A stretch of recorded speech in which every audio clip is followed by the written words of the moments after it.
Oh god, hello everybody. Welcome to today's... There's a mouse on my screen. Persona 4 Arena Ultimax. Yes. Right, let's go. We're going to be doing the story mode. Episode P4, which is, I think it's just Persona 4 Arena story. In case you don't know, this is a let's play of this game, rather than... Oh, okay. Oh, let's,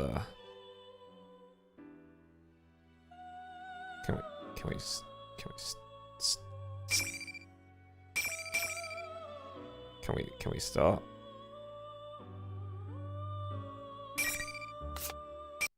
Okay. Don't worry.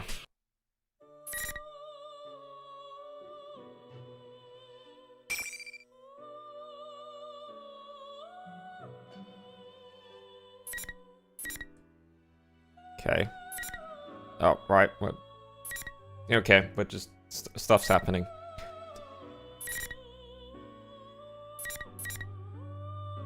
There we go. There we get it. We did it.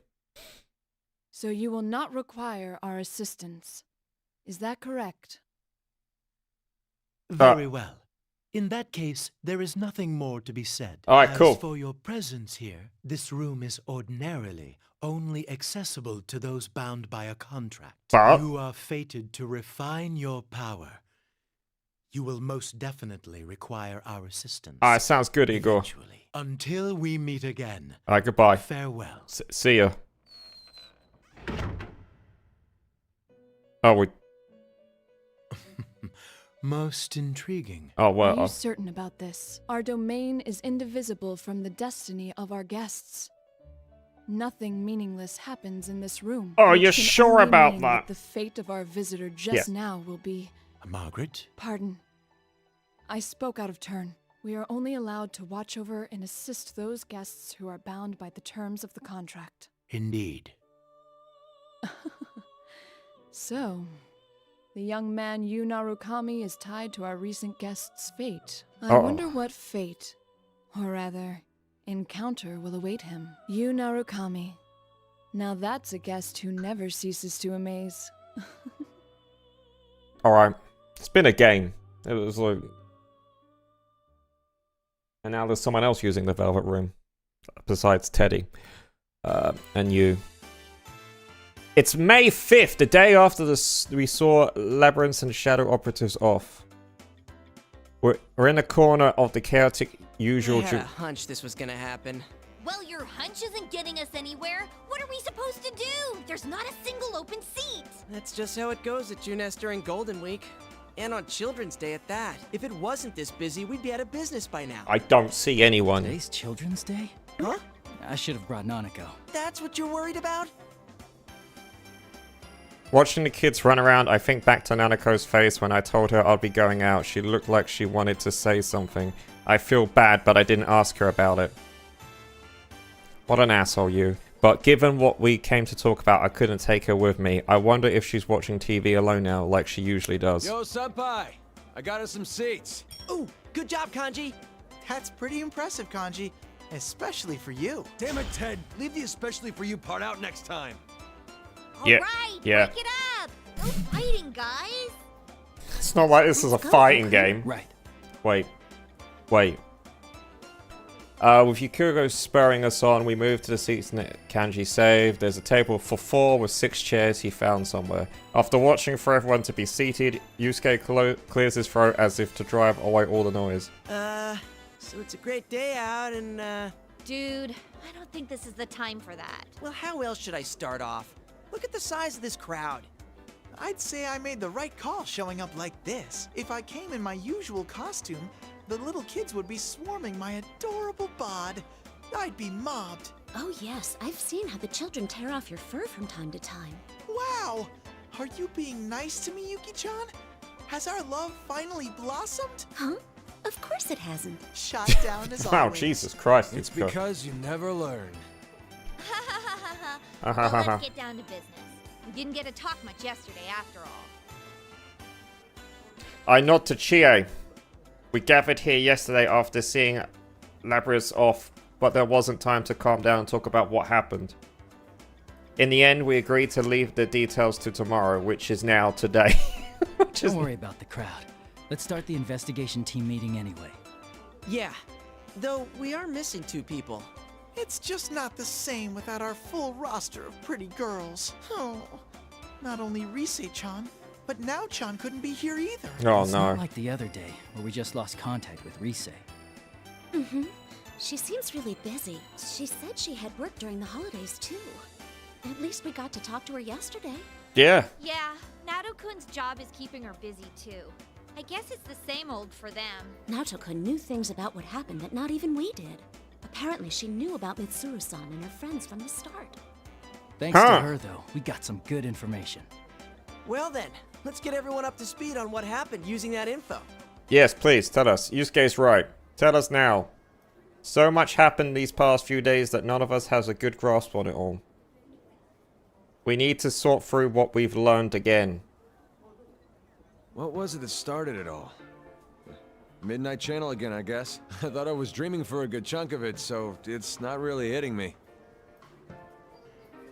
The Midnight Channel, that TV world we helped to restore peace in, it ended up being used by someone else in the Labs incident. Oh no. Labs is the 5th generation anti-shadow suppression weapon, a girl with mechanical body who was stolen from the Kujiro Group, one of Japan's biggest conglomerates. Someone threw into the TV world. But Labyrinth faced her other, suppressed self, and by accepting it, she woke her persona. That mostly wrapped things up. Okay, but I'm glad. However... So who exactly was it that put Labrys inside the TV? And why? Yeah, God, why? First, I thought the culprit was jealous of my popularity and tried to break us friends up. Mm-hmm. But that wasn't it. Their goal was to disrupt our hearts by making us fight each other, and then steal our personas after they returned to being shadows. Naoto said as much too. I don't know. Turning them back to shadows and stealing them. That doesn't sound like something just anyone could pull off. Maybe not, but we know for certain that the culprit was using that method to try and gather powerful shadows. Gathering shadows, huh? That's definitely not something any normal person would do. Oh, exactly. The atmosphere darkens after Yusuke's remarks. During the silence, I recall the events leading up to yesterday. We had once again entered the TV world to figure out why the Midnight Channel was broadcasting again. What we found there was a strange fighting tournament called the P1 Grand Prix. At the heart of it was Labrys. Having gone through the severe trials as a weapon with a heart, she gave birth to a shadow, a suppressed version of herself which twisted her dream of wanting to be a normal schoolgirl. It all resulted in the P1 Grand Prix, designed to pit people against their friends. After we entered the TV, we got wrapped up in battling just like Labyrinth's shadow planned, and we were forced to fight one another. Oh no. But we also met members of a mysterious organization known as the Shadow Operatives, who were in search of Labrys and their leader Mitsuru Kujiro, who's CEO of Kujiro Group. It was with their help that we conquered the tournament. They were using the power of personas before we were. It was reassuring in a way to meet people who deal with the shadows day in and day out. But the case isn't over yet. We couldn't find out why the culprit put Labrys into the TV to begin with. We don't even know who did it. Mitsuru-san and her people seem to have some idea, but that doesn't mean we can ignore what happened in our own town. So we made the decision to investigate the case on our own too. That reminds me. How are things inside the TV? The thought suddenly crossed my mind, so I asked Teddy. I assumed that. After we settled the first case, the TV world turned into a beautiful place, but it wasn't that way anymore during the P1 Grand Prix. I wonder what happened there after we saved Labrys. Still the same. It should go back to normal eventually, but the P1 Grand Prix had such an effect that it's still noisy there. Oh, but, Huh? But what? Quit mumbling and just spit it out. It's hard to say for sure, but I sense these weird presences. They feel kind of like shadows, but not really. Weird presences? Oh no. You mean there's something strange in there? I don't really know. Okay, What could it be? The culprit, maybe? maybe. But maybe not. So we don't know. We all looked at each other after hearing Teddy's evasive answer. If something is in the TV world, it can only be a shadow, someone besides us who knows about the world, or someone who can use a persona. Huh? How would that make sense? The culprit wasn't a persona user, right? He did say that he used Labrys because he couldn't enter the TV world himself. That's right, the only people who can enter the TV world are persona users. For a normal person to get in, they would have to enter alongside a persona user. If someone who doesn't have a persona falls in for whatever reason, they're in a serious danger. Either the shadow's already dwelling there, or their own shadow might end up killing them. So, wouldn't that mean this weird thing Ted's talking about can't be our bad guy? Or maybe the culprit can shove people into a TV even though he's not a persona user. I can understand Kanji's doubts, but unfortunately we don't have enough information right now to say either way. There's one more thing that bothers me. What is it? It's something Naoto said. What did Naoto? I'll tell everyone what Naoto left me with yesterday. She said that when Mitsuru-san's plane was hijacked as a diversion from Labyrinth's kidnapping, the hijackers had no memory of their actions. They might have been brainwashed or hypnotized, but either way, it couldn't have been done by a normal person. Oh, Jesus. There's so much we don't know. But no matter what the culprit was trying to do, if he was after us in the TV world, I doubt this case will wrap itself up. I agree. Oh, then does that mean... Too bad for Mitsuru-san, but we're gonna ignore her request not to get involved. When Mitsuru-san and her people left, they told us not to get involved any further with this case. We knew why they said that, of course. They were worried about our safety, still. Ah, so the investigation team's back in business. Yep. Feel a little bad doing this to Mitsuru-san, but we can't just leave this be. Now they might be We have after right us. too. And heck, this is our town, so it's practically our duty to do this. I'm in too. After all, I am Labby-chan's knight. Plus, I can't sit on the sure. sidelines after seeing what this culprit did to my world. It had gotten so peaceful thanks to you guys. I knew they felt this way, but I nod firmly after seeing everyone still in agreement. So it's decided. We have to return the favor of getting stuck with those strange epithets, too. Everyone looks away briefly after hearing this. Those nonsense nicknames that got broadcasted during the P1 Grand Prix made no small stir in our daily lives. Although personally... About that makes me so mad. What was that carnivore whose discarded womanhood stuff all about? I could swear people cross the street now when they see me. Really? I was actually pretty impressed. Huh? Is that how you think of me, Yukon? No, that's not what I meant. That reminds me. You seem to like that Sister Complex Kingpin of Steel nickname. Did he? Sensei, have you awakened to a new name? Should I call you Kingpin from now on? Yes, do it, Teddy. I wonder if it's just my imagination that what Yusuke said just now hurt worse than the nickname. All I meant was those nicknames weren't that bad. Sadly, still, I admit, I was honestly impressed at how precise those taunts were in striking at each This other. sure has turned out to be some Golden Week. And after you took the time to come see us, too. No kidding. Shit got stirred up the day you came back. Like someone planned it that way. Uh-huh. Everyone nods at Kanji's words. Everyone except Yusuke. Unlike the others, he just shoots me at a slight bleak glance. I know what it means, but I'll let him say it. That actually does still bother me a bit. What do you mean? Oh, I guess the timing? It's like whoever did this was waiting for you to come back. I agree with him. I agree. The incident with Labyrinth happened right when I returned to Inaba for Golden Week. It was timed as if whoever set this up was just waiting for me to get back into town. Well, I guess there's no need to think about that now. Oh yeah, where's Marie-chan? She's elusive as always. It looked like she was buying something at Sozai Daigaku the other day. What? Nobody told Emi-chan that Sensei was visiting? Well, it is Marie-chan we're talking about. I'm sure she's noticed that Yukun's back. Marie. She was the other one involved in the first case we solved here in Inaba. We helped her regain her lost memories, and she now protects this town as a minor goddess who supports the townspeople here. Huh?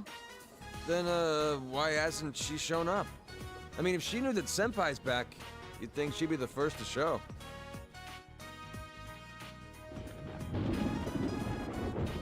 Ah! What the?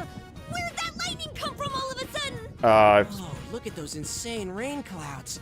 It's gonna start pouring soon for sure.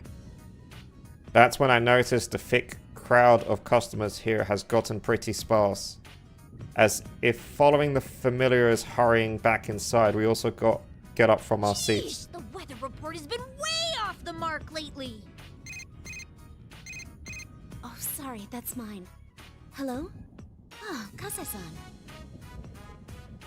We move away from Yukiko a little to give her some space to talk. That reminds me, Labris is a robot, right?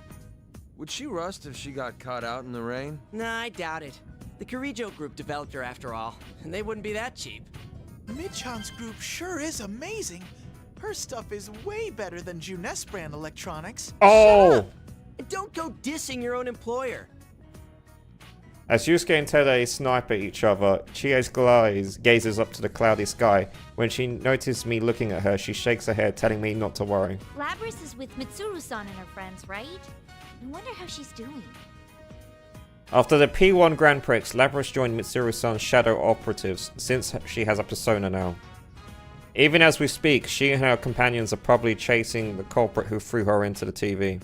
Don't worry, I'm sure she's doing fine. If all goes well, we'll see her again in no time. Yeah! Yes, since we made our decision to stick our noses into this case, that means we're after the same thing Labyrinth and the shadow operatives are. It seems possible we might meet up with the Labyrinth again somewhere soon.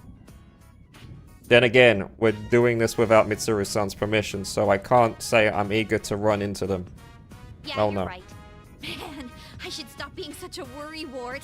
Of course. Hey, looks like Yukiko-senpai's off the phone. Oh, welcome back, Yukiko. What was the call about? It was the inn. It seems a group of our guests is still out. We didn't have any umbrellas ready for them, so I think a lot of them will come back drenched. Sorry, I have to go back for a bit. Oh, right. I forgot this is a busy time for the Amagi Inn, too. Yes. Actually, shouldn't we be heading home ourselves? Ugh, if this keeps up, I bet it'll keep raining into the night. Raining, huh? That thing's not gonna come on again, is it? Oh. Everyone turns around at Yusuke's words. He says that thing, but we all know what he means. He's talking about the Midnight Channel, which came on at midnight on rainy day.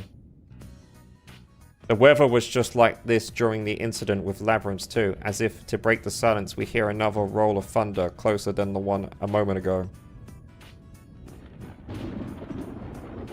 In any case, let's meet up again tomorrow to check up on the TV world. Okay, I'll see you all here tomorrow. And I'll make sure to let Risei-chan know too. I'll call up Naoto-kun, though I don't know yet if she'll be able to make it. Cool deal. Well, see you guys tomorrow. Alright, see ya. We hastily end the investigation team meeting before it starts raining. As I see Yusuke starting to leave after everyone else, I ask him about the issue he raised earlier. What do you think, Yosuke, about the timing of all of this? Oh, that. I don't know, I might be overthinking this, but if the culprit happens to know you, would that give some hint of who it might be? It was an understandable question, but I can't help but look askance at him. If the culprit had investigated me, of course he knows something about me, but not my plan to stay in Inaba during Golden Week. It'd have to be a person who knows me, plus knew that I was coming here during the break. Is there anyone who know all that? Is it possible that it could be Adachi? Adachi-san? This time, I'm caught completely off guard, and all I can do is repeat the question. Tori Adachi, the man who was arrested in the Midnight Channel murders, he should be in police custody now. Which is ironic since he used to work for my uncle as a police detective at Inaba Station. We do have quite a history, so obviously he knows about me, and I can't rule out that Dojima-san might have told Adachi-san about my vacation plans. No, it wouldn't be him. He has a persona. Oh, Oh, yeah, good point. Sorry, I wasn't trying to weird you out.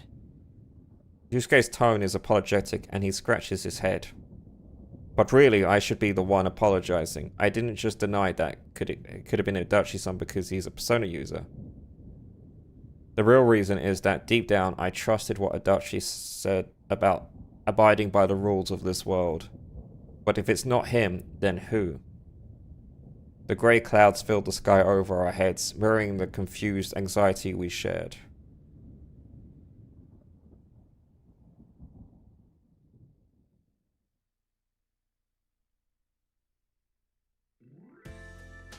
And then Dad came on parent visiting day, so I made sure to raise my hand to answer all the teacher's questions. Nanako, you told that story 3 times already. Yeah! No, I didn't! Nanako, who had been talking non-stop throughout the dinner, sulks at Dojima's son pointing that out. Whether or not she'll admit it though, I've definitely heard that story several times. Either parent visiting day made her that happy, or she was looking for an excuse to prolong our conversation. Well, whichever it is, Nanako seems happy, so I don't mind that much. Oh, and guess what? I saw a really long car yesterday. A really long car. That rings a bell. She must be talking about that extravagant black limousine that Mitsuru-san and her shadow operatives drove in on. Oh, you mean the limo that was driving around town? Yeah, I heard about that. A big stretch limo in a sleepy little town like ours. I'll tell you one thing. They won't be from around here. No, Dojima-san shoots me at a glance while responding to Nanako's comment. He's a detective though, and through. I think he noticed something's up. Sure enough, after Dojima-san sends Nanako to the sink with the empty dishes, he gets right down to business. So, what are you up to this time? There's no hiding anything from that piercing gaze. He has to know we came into contact with Mitsuru-san's people. They were so dignified, seeming that I hoped even their outrageously long limo wouldn't stand out here, but I find myself actually relieved to be mistaken. The day you were due back, a detective from the Metropolitan Police Department suddenly rang me up to ask about the details of that case. Not only that, but I saw that Shirogane kid at the station several times these past couple of days. Was this all just a coincidence? That's... Can't answer, huh? Well, that's fine. Dojima-san gives me a deep sigh and closes his eyes. That's odd. Normally he'd grill me for more information and yell at me while doing it. Look, I trust you, but this is different. Don't stick your head into the lion's den. You do understand that I'm a detective and pretty much your guardian while you're here, right? His strict yet honest gaze asks me to promise not that much in return for not probing me further. I say yes, but in my mind I'm apologizing at the same time. We're heading into dangerous waters, but it's the same as the situation when I lived here. We have to be the ones to do this. So long as you understand that. Then do whatever you want.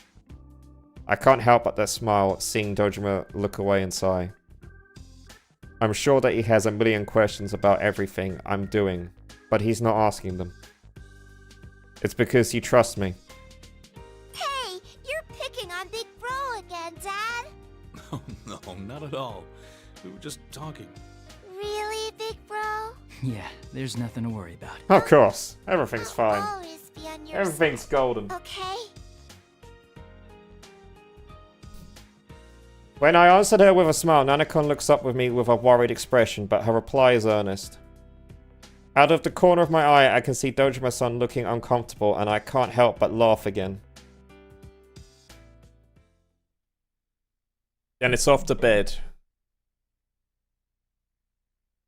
When I return to my room, I can hear the faint rumbling of thunder in the distance. The rain that was pouring down this evening has already stopped.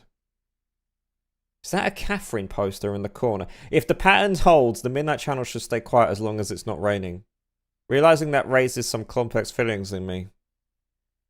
I have to go back home tomorrow. And as much as I hope nothing happens, I want to resolve this mystery while I'm still here. But wishing to solve this case means wishing for something to happen. Make up your mind, you. I inadvertently glance towards the screen's reflection surface and catch myself with an odd smile on my face. Just a little longer until midnight. Out of habit, I check the time, and the moment I look back at the TV, the screen suddenly turns on. Well, the strong win, while the weak disappear. Tonight, we will witness the hottest battles in all history. The goddess of victory is waiting to descend upon the ring. P1 fans, are you ready? Are you ready? Time to let loose! An all-out war! The contestants in the previous P1 Grand Prix have returned for another tournament, right on the heels of the last one. These warriors will create another legend here at the world-shattering P1 ring! oh, so it's... okay. These are battles of honor, battles of will. Sparks will fly. Some fight for pride, some fight for glory.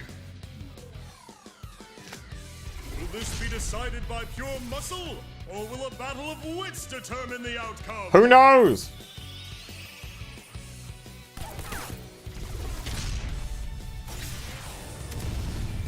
Things are heating up!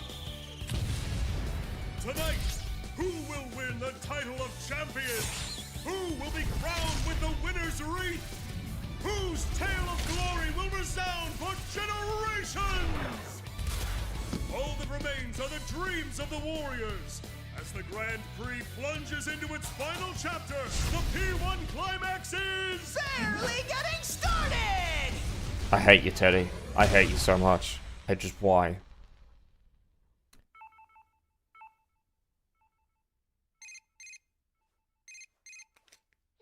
Did you see that?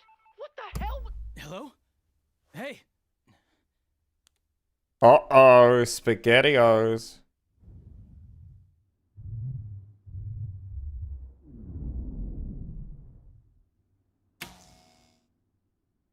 Huh? What's going on here? What in the world? The town! A red fog? Is that Tartarus? Oh, God, that... oh, no. What the? Yoo-hoo! All you P1 crazies out there, sorry about the long wait. Ah, it's fine.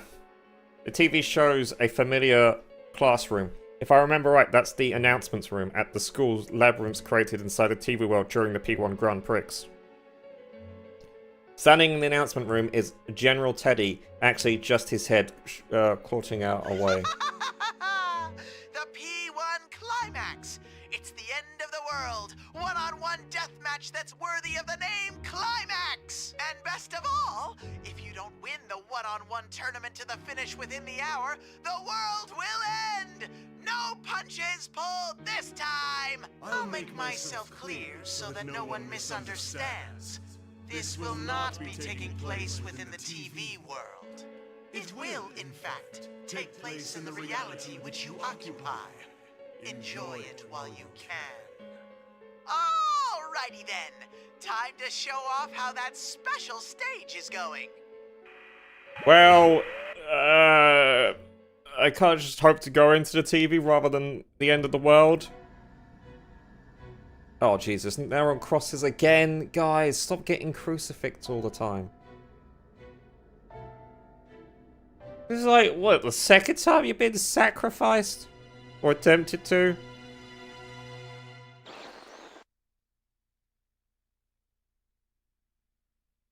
Is that Mitsuru-san?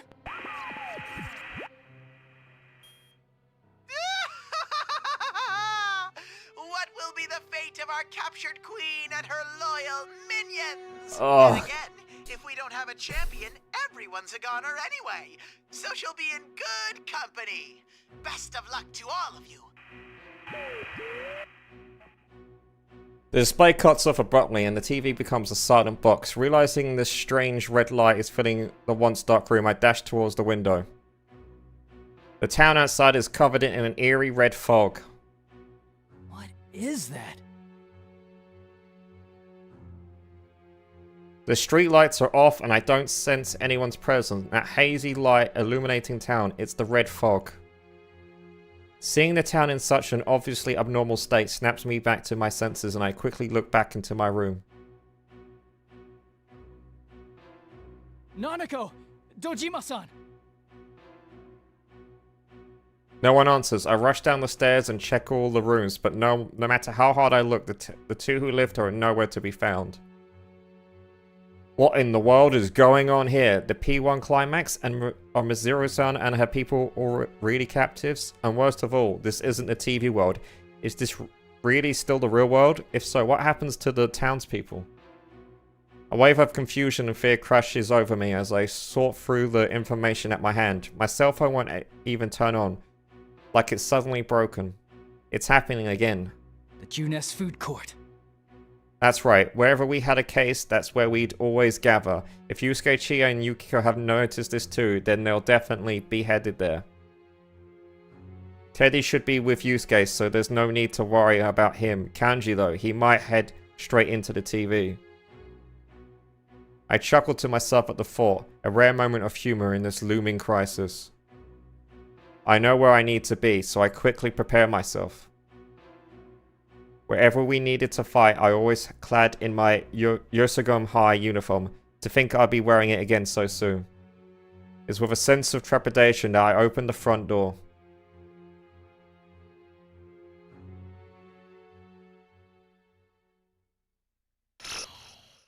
To be continued, oh my god.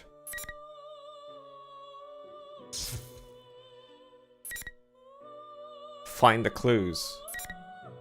Impatience. Okay, well let's find the clues.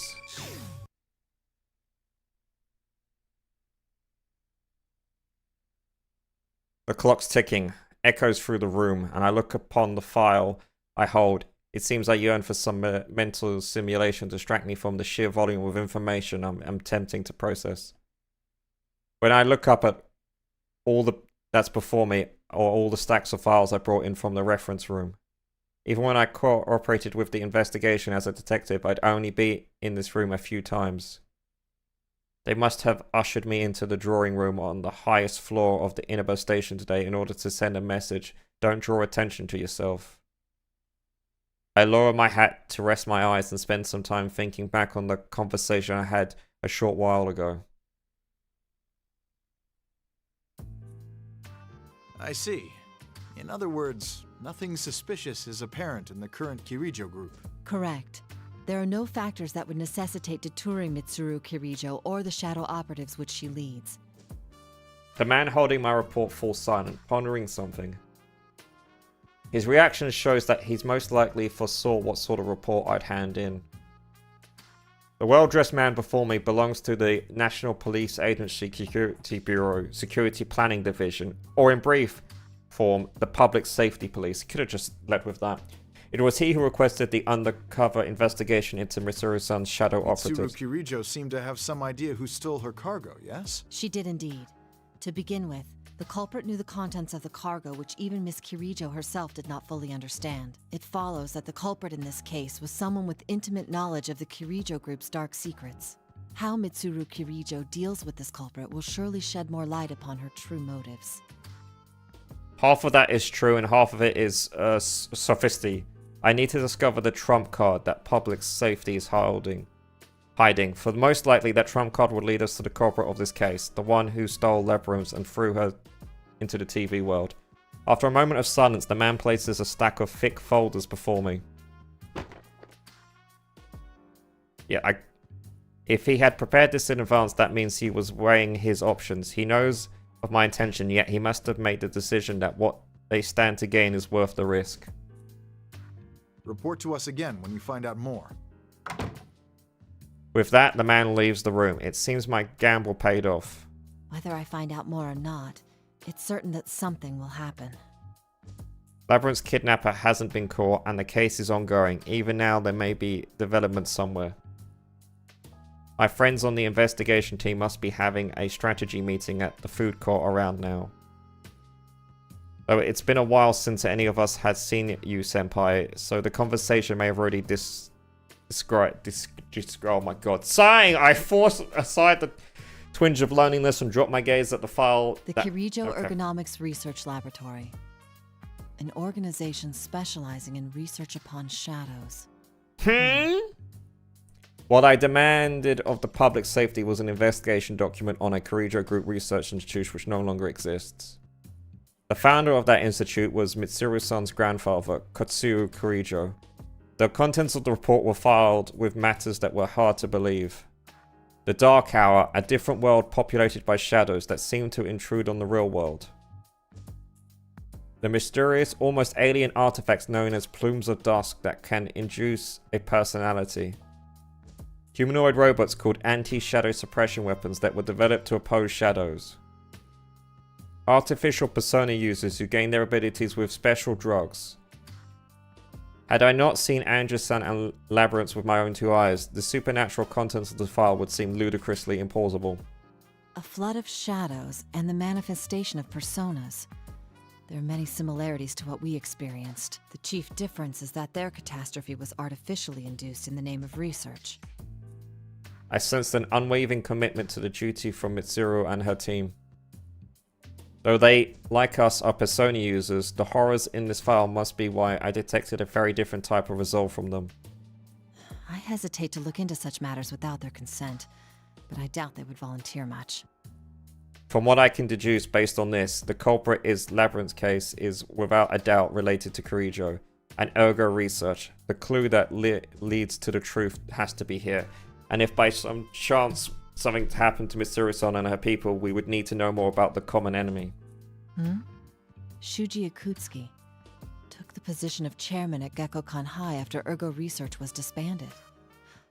Mitsuru-san went there. Oh, that guy. Deceased in 2009. Cause of death, falling from the school's observatory. Was it suicide? No listed family. There is no other information in regards to him in the document I gained from public safety. I wonder what happened to him! The simplicity of this section in regards to Shuji Ikutsu, an obviously important person, oddly left an impression on me. God. What could have happened? I finished reading over the material, but to be honest, it tells me little. Most of the principals involved are already deceased, including Katsuo Kirijo, Shuji Ikutsu, and the persona users whose abilities were artificially awakened. Still, I do learn something. The culprit's objective in Labyrinth's case had similarities to the purpose of Ergo's research. To deliberately gather shadows in order to fuse them together. If that was the objective, wouldn't the TV world have been an ideal place for a test run? It may be best if I check inside of the TV world once more. When I open my cell phone to share my findings, scan through the many that may be, I notice the hour is late. It's almost the next day. It's a bit late to call them. Which reminds me, I think I heard thunder earlier. Could it have rained? That word, rain, gave me pause. During the incident with the Labyrinth, the Midnight Channel was broadcasting again. If her case is truly ongoing, does that mean it could come on tonight? A bad feeling crosses my mind. A call at this hour? From an unknown number. Hello. I got through. Miss Detective? Wait, no. Naoto-kun, right? That voice. Is that you, Labrys? What's the matter? Listen up, because we got a big problem. Mitsuru-san and the others were on their way to Inaba, but they've gone missing. Missing? So we were gonna go look for them, but these weird guys came barging into the Shadow Operatives lab. I'm the only one who got out. The Shadow Operatives research lab was attacked? Could it be an enemy? No, that's not it. This is most likely.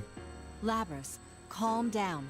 Can you describe anything unique about the people who invaded your headquarters? Unique? They came in a big group. They wore suits. They showed this paper-looking thing, and they said something about an investigation. Just as I thought, public safety. I had my suspicions, but they can be no mistake. Though the Kirijo Group and Public Safety are formally in cooperation, Public Safety privately has a low opinion of the Shadow Operatives, hence their request that I perform an undercover investigation. They must have found out about Mitsuru-san's disappearance and used it as an opportunity to launch a compulsory investigation. But Mitsuru-san's disappearance, could it really be related to public safety's move? Labyrinth said a moment ago that Mitsuru-san and her people were headed into Inaba. Why? While I was thinking carefully, sorting through this new information, I asked Labyrinth for more details. I understand. What's your present situation? I can't go back to the lab, right? Even if I could, I wouldn't know what to do without Mitsuru-san around. But then I found out the Shadow Operatives got these special folks who only get called up in emergencies. I just met up with them a minute ago, and we're about to go look for Mitsuru-san and them. Understood. I'll cooperate as well. I'm sure the others won't say no either. We'll all try searching for Mitsuru-san. Really? Thanks! Labrys, there's something else I'd like to ask. Why was Mitsuru-san headed for Inaba? If I remember right, they found a weird shadow reading over there, so they were gonna go look into it. A weird shadow Ooh. Abnormal shadow readings is detected in Inaba, and Mitsuru-san and her people go missing when they head out to investigate. Oh no, it's all connected! Even if this is unrelated to public safety matter, I can't overlook this detail. Mitsuru-san and her people are persona users, and extremely skilled ones at that. If they're in a situation with no means of contacting help, then whatever the enemy they must face must be formidable. And the first such enemy who comes to mind is the culprit who kidnapped Labyrinth and forced us to fight in the P1 Grand Prix. She said the reading spiked all of a sudden. Did something happen over there? Nothing springs to mind. Oh, sorry, hold on a moment. I checked the clock on the wall drawing room. It's almost midnight. If there was an Admiral Shadow raiding, the Midnight Channel could be involved. I need to find a room with a TV. I'm sorry, but let's continue this on the move. We should meet up at the very least. Actually, is that a helicopter I hear in the background? Yeah, I'm surprised you can tell. We have a maid piloting one right now. A personal helicopter and a maid piloting it. I never thought of my family as poor, but thinking back to that limousine, the Kirijo clan seems to be on a completely different level. Let me think of a place where a helicopter could land around here.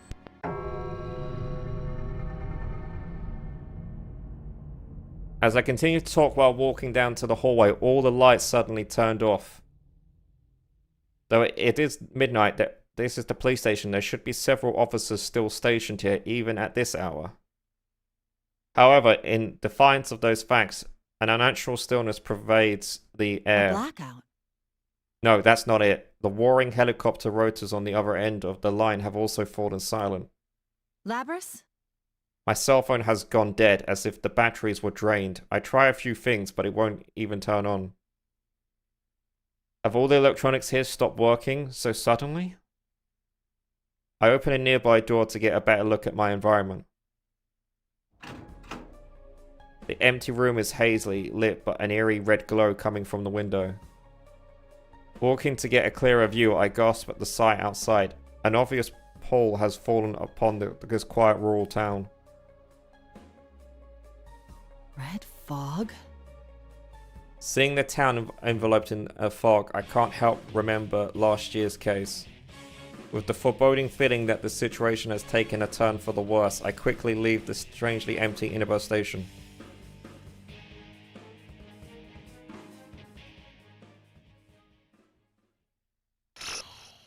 To be continued.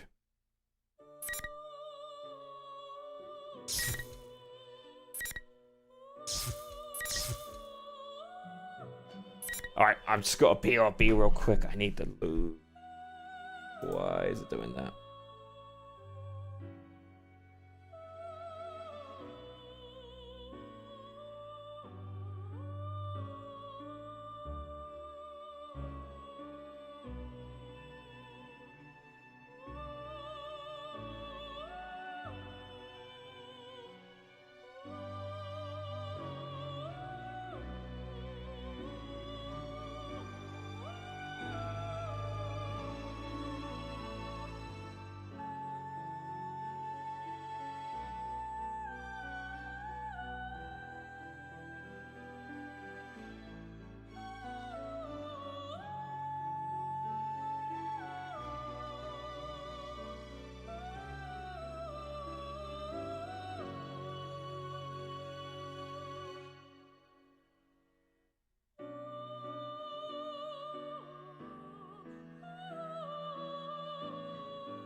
Alright, I'm back. What up, Mike?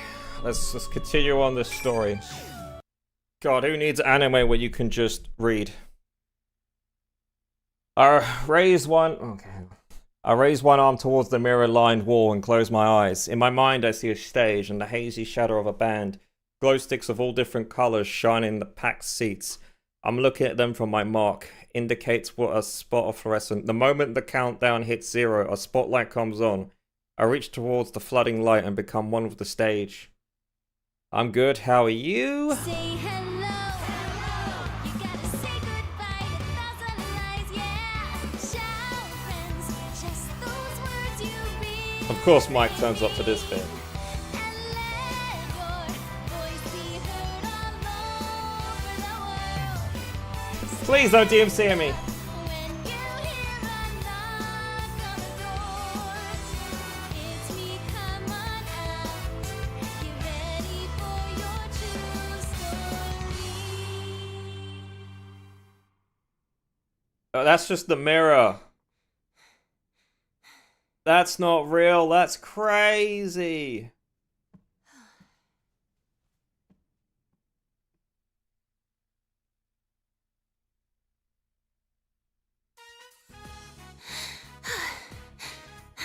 Gasp, gasp. As I calm my breathing and look towards the clock to check how long the performance took me, I see where its two hands are pointing, jolting me back to reality in a hurry. Crap! I didn't take my bike today. I wonder if I can make the last train. Nope. Night, everyone. I'm off for today. I hurriedly address the people I pass as I fly out the studio. After a mad dash to Okina Station, I barely make it into the stopped train. Location, train. Made it. I take a breather as the train slowly pulls out. Yeah. The last train on the holiday is usually pretty empty, so I sit in an open seat and get my tunes from my bag. There's a new song on there just gave me this afternoon. Today felt so long for some reason.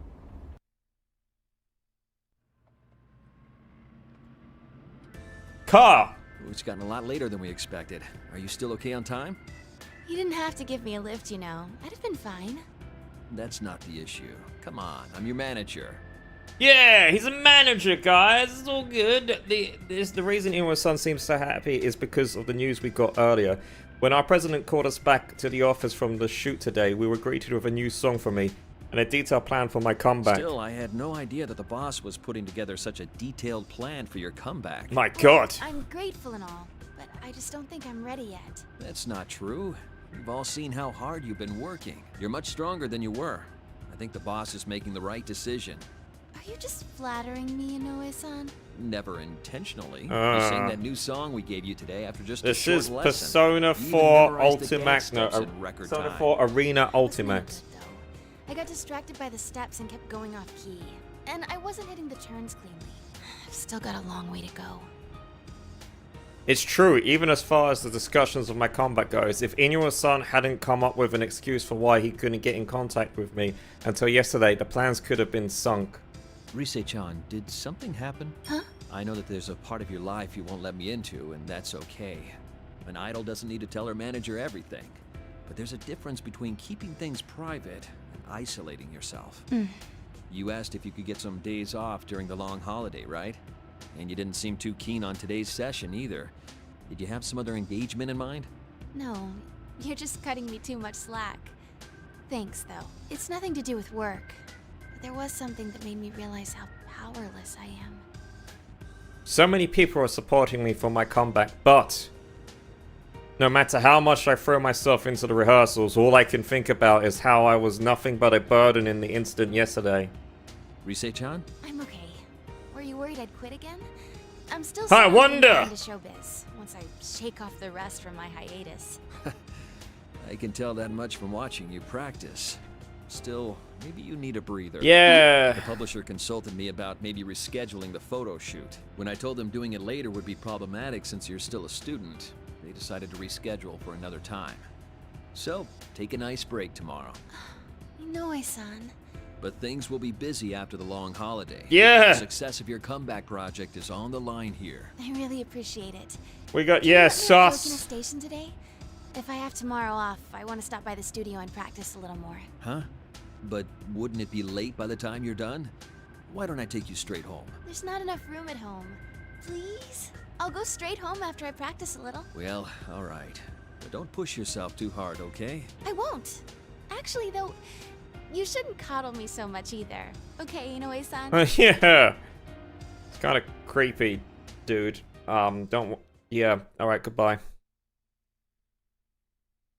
Now we're on the train. Through the train, the window, I can see the countryside with only a few lights here and there. The train was empty to begin with, and it only gets emptier as we approach the final stop. A long holiday, huh? This holiday was supposed to cap off with just work and rehearsals. Even when I heard Yu-senpai was coming back, I was the one who decided not to change my plans. When I told the others, they said stuff like, "Oh well, work's work," and "hang in there." Kanji was the only one who acted like a kid, saying, "What's more important to you, your work or senpai?" That reminds me. Naoto-kun had to work during the holidays too. I bet Nanato-kun wouldn't get all this indecisiveness about these things. When I sigh and take out my soul, I notice I have an email.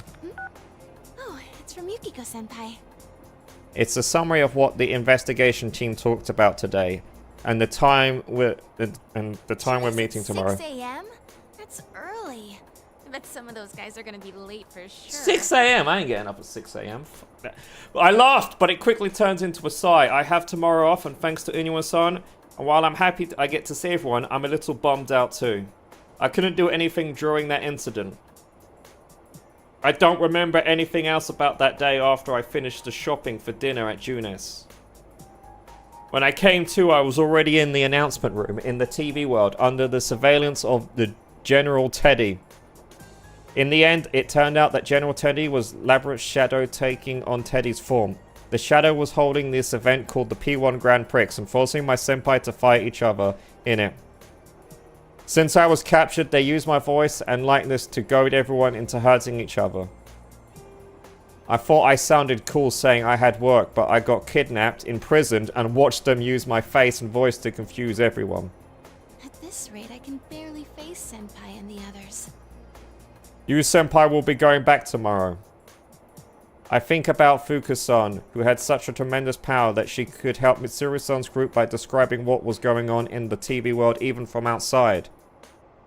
I wish I could be that useful. The next stop is Yaso Inaba. Yaso Inaba. Oh. Oh, not again. What the? There was this weird place cut to the announcement off. All of a sudden, all the lights in the train turn off, and the train that had already begun to slow down to its last stop grinds to a halt. Oh no! A blackout? I look out the window to check. A huge red moon dominates the sky. And in the direction the train was heading, there looks to be a giant red cocoon. Is that fog? Inaba's that way. I turn around. There's no one in the train. They've already disappeared. The train car was pretty empty, but I'm positive I wasn't the only passenger before. Oh shit. What's going on? Oh right, my cell. Thinking I might be able to find something out if I contact someone, I look at the phone I'm still holding after checking my email. But it seems to have turned off by itself. Since the screen remains blank, no matter how many times I press the power button, it won't turn on. It's broken? Of all the times. Alright, Mike, see you later. Guys, Yu-senpai. Oh no. Apart from the confusion, a sensation I know all too well starts to rise in me. I can't believe it, but there's no mistake.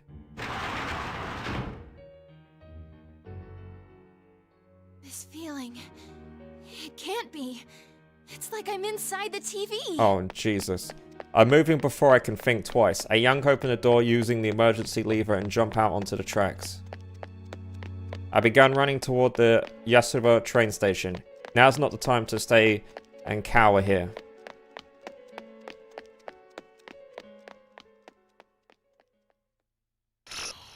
To be continued.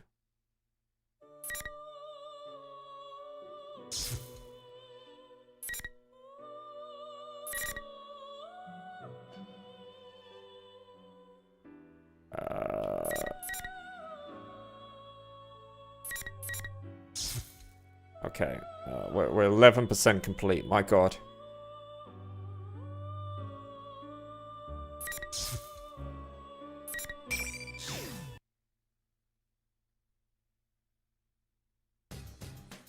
Damn it, it's not turning on. The streetlights are all out too. What in the world's going on here? The Midnight Channel came on again. I called up you and all of a sudden my cell's gone completely dead. What in the world is happening now? I decided to rush to the floodplain for the time being, but there's not a single soul out in the red fog apart from Teddy, who's running right next to me. Isn't this pretty dangerous? There's no one around. Am I gonna be all alone with Yosuke for the rest of my life? No! Why couldn't I be stuck with a beautiful lady? I could say the same thing about you. Anyways, we need to get to Juness right now. Let's go. We're going to Juness? Such devotion to your company in a crisis. That's not why we're going, moron. Someone from the team's bound to be there now. Whenever anything happened, we always met up there. So if we can't get in contact with anyone, that's the first place to go, right? Oh, I see. Yeah, it makes perfect sense. And Sensei, Chie-chan, Yuki-chan, and even Kanji are probably on their way right now. Actually, I could imagine Kanji going straight into the TV world instead. I mean, that guy went into the TV while he was half asleep. It wouldn't surprise me a bit if the first thing he thought was, I better go into the TV right away. Still, what was up with that midnight channel earlier? I've never heard of it starting before midnight. And what's up with the countdown? This isn't New Year's Eve. It's a good thing we were in front of the TV. If we missed it, the world could have ended without us even knowing. Dude, don't even say stuff like that. If I'm remembering right, he said something about a one-on-one battle within an hour, and there was short of Mitsuru-san. Okay. For real? I doubt Mitsuru-san's bunch would get caught that easily. Crucifying a lady like that is unforgivable. Again. Yosuke, let's hurry and meet up with everyone so we can go rescue Michan. Right.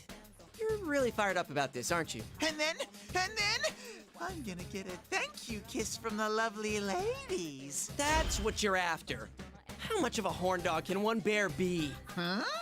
Don't you like Michan's amazing bod too, Yosuke? Oh. Who wouldn't be interested? Hey, where are you going with this? But to be serious for a sec, that lady's way too intense for me. It's not that she just pulls off the queen thing to a T. She totally is one. No, wait. Now's not the time to be fantasizing about that stuff. Don't stop all so suddenly. I don't have bear brakes, you know. Oh, Jesus Christ. What's with the bear puns? Teddy's saying something stupid again, but I don't have time to deal with it. I turned to Teddy and mentioned the doubt that's hitting me just now. Is this fog getting thicker? It's not just my imagination. The visibility is way worse than we rushed out of the house. This red fog is definitely getting thicker. This is starting to be way too much like last year's case. Then again, the fog that time wasn't red like this. Yikes, can't you cover your mouth when you sneeze? What's gotten into you? My nose got itchy all of a sudden. I'm very sorry. Just hurry up and wipe your nose. By the way, Yosuke. What now? I hope it's just my imagination, but was this road always this long? Huh? In spite of myself, I take a quick look around and was so caught up in the moment I didn't notice, but why'd we be running on and on down the floodplain? I can't see too well through the fog, but I don't remember the floodplain going on this long. And what little I can see in the distance looks like distorted, like we're in the TV world. I'm really getting a bad feeling about all this. Hey, Yosuke? What now? I've been having this bad feeling all this time. Can I share this scary feeling with you too? What's with the creepy build-up? Just hurry up and say it. Yeah. We're outside the TV world right now, right? But this place smells the same. The same as where? The TV world. The same as inside the TV. Huh? Seriously? Uh-huh. Look, my bare nose is itching up a storm. Your nose? That's right. Does that mean you can tell where everyone is? I can kinda tell, but this fog is so thick that it's... Achoo. Achoo! God, don't turn towards me when you're sneezing. Oh, God. You're sure that's not just allergies? How rude. I don't have any allergies. My nose has been feeling so itchy that... Yeah, what a reliable nose you have. Damn it. Gotta find everyone somehow. With the town all messed up, even that might be impossible. If the town's really become like the TV world, then I doubt this road leads to Junes at all. There doesn't seem to be a soul in town. With things like this, are the others really safe? What now? Here it comes. My Teddy sensors are picking up something. I don't know what he's picked up, but Teddy begins running down the riverbank. Wait, what the heck's he doing running ahead all by himself? I hurriedly follow him into the riverbed. Oh, You jeez. still haven't told me what... Huh? Is someone coming? Sorry about the wait. You? How did you get here? Yosuke, hold on a sec. Huh? Not now, Teddy. I'm glad you're safe, you. Of course. So you're with Teddy after all. Huh? Well, yeah. You're acting... That's kinda not you! strange. What's going on? What worthless vermin who can't survive without huddling together. Huh? Worthless vermin, something's not right. You doesn't seem his usual self. In the last P1 Grand Prix, there were times when the other persons was hearing something different than what we said. But that wasn't because Labyrinth's special function was messing with our senses. Could the same thing be happening here? Yosuke, no! That's not Sensei. He has a strong, shadowy stink. What? The you here smirks in total evil way. Yeah, Teddy's right. This guy's definitely isn't you.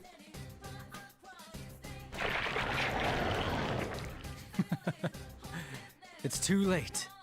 Now, bring on the rain. Oh. Whoa! What the... When this thing looks like you raises his hand in the air, 4 glowing red pillars fall from the sky to surround us, lodging themselves in the ground. Teddy has to roll backwards on instinct to avoid getting crushed by one of them.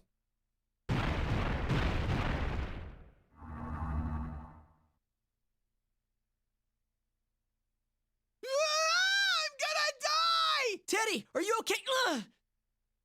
I try to rush over to him, but in the corner of my eye, I see one of the red pillars give off an eerie glow. Ow! The next moment, I ran right into an invisible wall. That really hurt. I feel like my nose is gonna fall off. This is another thing that's just like the P1 Grand Prix the other day.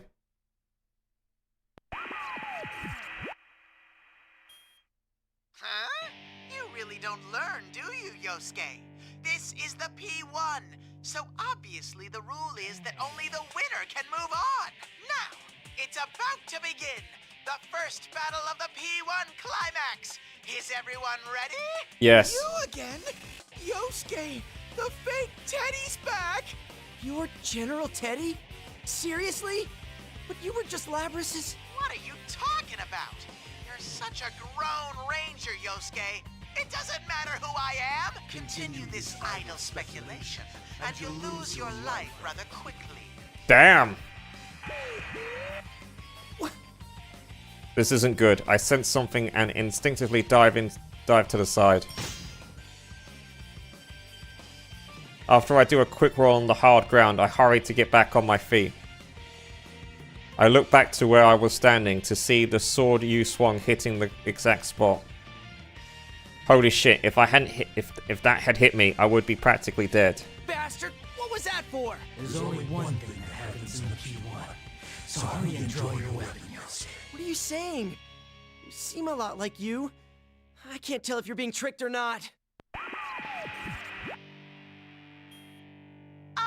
Yosuke, there's no need to worry. What you're looking at now isn't Sensei. It's Oh. a complete fake that I made. So now that there's no need to hold back, go fight it! A fake? That's right! What really draws in the crowds at a fighting tournament are chaotic, intense, neck-and-neck battles! So the great General Teddy went to the trouble of ginning up shadows to settle things with you guys. He made this thing? Yikes. The you here looks exactly like the real deal. Where did General Teddy learn that trick? Wait a second, even before that, wasn't the great General Teddy just another form of Labyrinth's shadow? But Labyrinth already accepted her shadow and made it her persona. This doesn't make any sense! What's the matter? You're supposed to be all about fair and square fights. Why won't you hurry up and start this mano-a-mano rumble? As General Teddy speaks, the fake you readies his sword. Damn, he really is just like the real one. You're seriously a fake? You're pretty well made. Of course I am. Was born from your data. My skills are the same. In fact, they are superior. Or are you incapable of doing anything without your friends, Captain Misantimo? Oh, you just had to take a jab at my painful memories, didn't you? But I get it now. Since I know you're a fake, there's no need to hold back. Okay. You'll regret acting all gallant like that. Persona. What in the world? How did a fake sensei summon a real persona? Whoa, for real? Dude, that's not fair. Aren't you supposed to be limited to summoning personas in the TV world? I have a sharp retort all prepared, but no matter how I look at it, I'm at a disadvantage here. Wait, but hold on. Teddy just said this place smells like the same as the inside the TV. Could that mean... Yosuke, you have to run! Hurry! Stay back, Teddy. If this seriously is a P1, then we won't be able to go on unless I win. With what's happened to the town, this is no time for hesitating. I'm gonna take a chance and go for it. I close my eyes and concentrate on my feelings. There's no doubt about it. I sense a large power somewhere inside me and I hone on it with my senses. I have to believe in myself. There's a part of me somewhere that's determined not to run anymore. I will defeat this guy and go tell everyone what's going on. Come, Persona! Okay, here we go.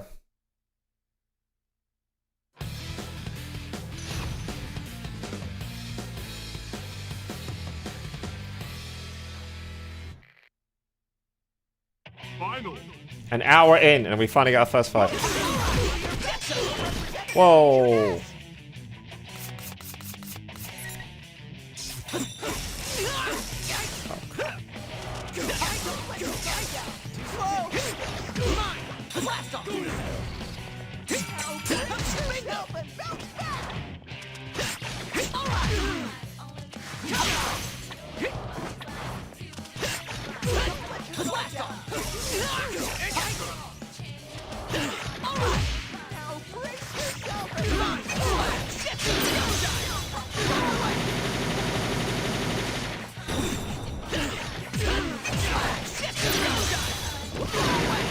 Jesus. Okay, well, goodbye, Yusuke. I mean, you.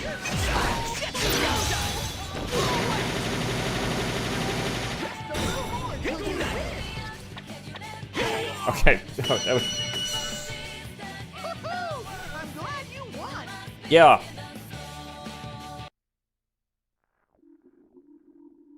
Ha-ha! I win! The moment I declared victory over the fake, you, the red pillars, and the surrounding us shatter with a tinkling noise. If the P1 rules still apply, that mean the invisible walls are gone now. But man, even though he's a fake, it was pretty tiring to fight another Persona user. Every time I clashed with him, my muscles were burning up. My eyes still feel like they're prickling. Huh? Am I that out of shape? Yosuke!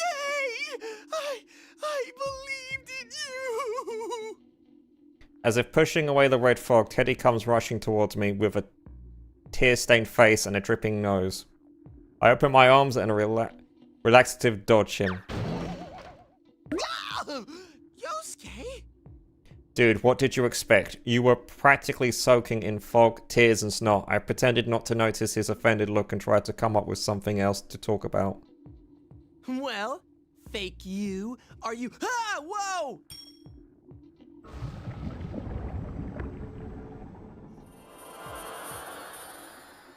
When I turn around, the fake you starts to melt into black goop before my eyes. The shrill sight leaves me at a loss for words, but not Teddy. Ah! Sensei's melted like butter! Okay. Dude, that wasn't the real you.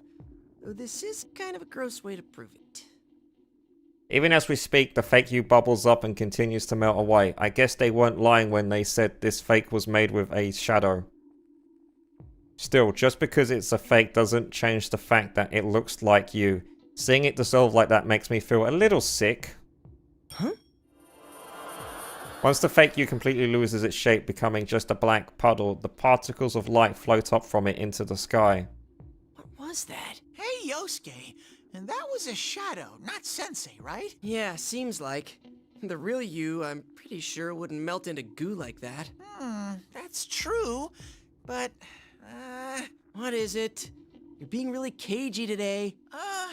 Labby-chan's kidnapper said he wanted to steal our personas and make them into shadows, right? Well, Do you he's done think it. Sensei's persona got stolen and became that thing you fought? What? Like hell that would happen. Wait, it wouldn't, right? Don't ask me, I asked you first. No, that's impossible. There's no way he'd go down so fast. But that fake was really strong, and the way it fought did seem a lot like the real you. Anyway, we gotta hurry and find the others. This whole thing is making me more and more nervous. And man, suddenly I can use my persona in the real world? What's happening to this town? Huh? What's up? I smell the real Sensei. And from the other direction, I'm sniffing... Oh, it's Yuki-chan! Really? Can you smell the other guys too? No, just those two. Actually, this might not be good. I sense shadows real close to both of them. Oh no! Damn it. Oh well, we're gonna have to split up. We need to make sure everyone's safe first. After that, we can meet up at Juness. I'm sure you won't get lost with that nose of yours. Alrighty then. In that case, it's time to fully open up my bare nostrils. Roar! Wait for me, Yuki-chan! Your Teddy is coming for you! Why you like this, Teddy? Hey, wait! You didn't tell me where you is! Roar! Yuki-chan! Damn it, you perverted bear! You are so getting a pay cut for this!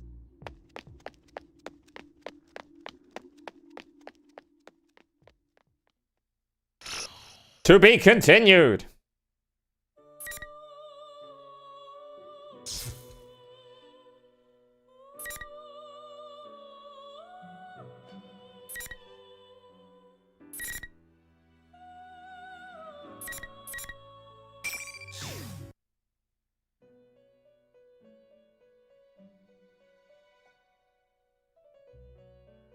Okay, we're back in the...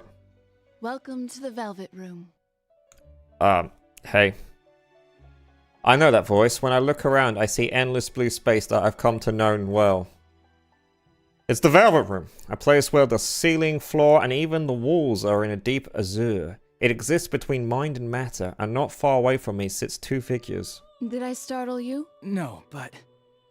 I'm sure that I opened the front door to leave for Juness. I don't remember even connecting to the Velvet Room before. Or is it a dream? I have business with you today, so I've summoned you. Marie? Another figure steps forth when Margaret, the resident of this room, calls to her. Sorry, I asked her to do this. There's something I have to do right now.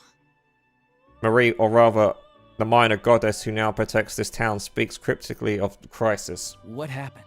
I can't really tell you because of the rules of this room, but you've noticed, right? Something terrible's about to happen to this town. To the world, I do my best apparently. to stop it, but that won't even come close to being enough. So, you might end up in danger again. Because of this. I see. Marie's could be said to be one and the same with this town. Any problems with the town leads directly to the problems with Marie, creating a burden on her. Marie's fighting this too. Leave it to me. I'll protect this town from whatever's coming. Marie looks surprised for a moment at my words. Then she looks down and says nothing. Marie, are you okay? You stupid goody-goody womanizing lame-o. Just hurry and get out of here. Okay, that's a mean thing to say to a person who's worried about you. Well, that is like her. Still, she may be toughening it out, but I can tell this abnormality is eating away at Marie. It seems you still have a lot to learn. You may have noticed, but your precious town faces an even greater threat than before. Someone is attempting to merge Inaba with the other world, which you once called the Midnight Channel. What? Fortunately, Marie's powers are currently protecting the townspeople. But that will not last long. What do you mean? A town that's become a labyrinth choked by fog and silence. Inaba exists in a unique time right now. Only Persona users who have accepted their suppressed egos are able to freely move about through the evil red fog. But at this rate, the fog will thicken, and those who cannot use such powers will be swallowed into this world. So that's what General Teddy meant by within the hour. This will be the third ordeal thrust upon you.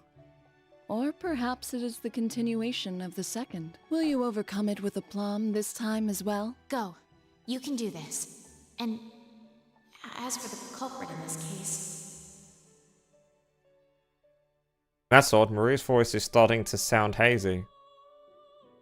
And this sensation, I felt it before. It's the feeling I get when I leave the Velvet Room. Wait, no, Marie's not done yet. Oh, god damn it, Margaret! The culprit in this case.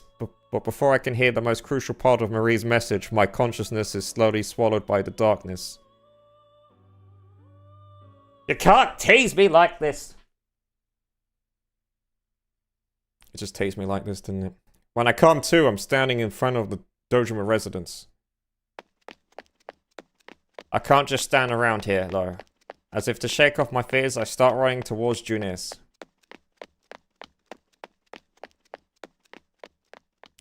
Gotta do something.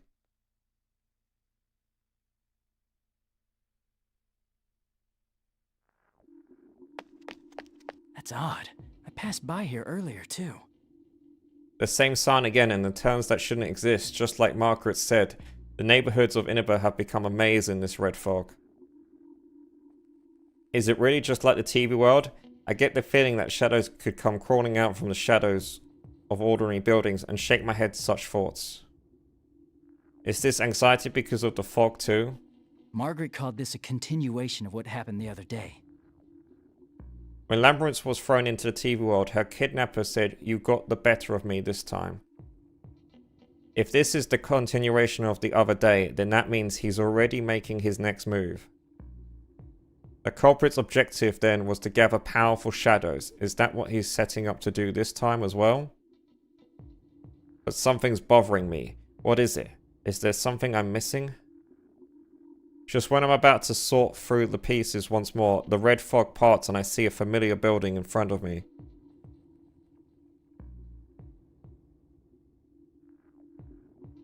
This is Junes. Why is it here? Out of the corner of my eye, I see a figure pass by and enter Junes through the front door. It's... Yosuke. What a relief to see him safe, but it looks like he didn't hear me because he keeps going and disappearing into Junes. Yosuke, wait! I hurry after him. The elevators aren't lit and it doesn't seem to be moving, so I ignore them and ran up the stairs. Yusuke looked like he was headed for the food court on the rooftop. I have to follow him. Oh damn. Okay, that's a bit... Yosuke! When I call out to the person standing in the food court, Yusuke turns around while gripping the fence and smirks. Yo, it's you! Well, I had a feeling someone would show up. That's what I was thinking too. Are you alone? Where's Teddy? Teddy? Oh, that useless ball of fur?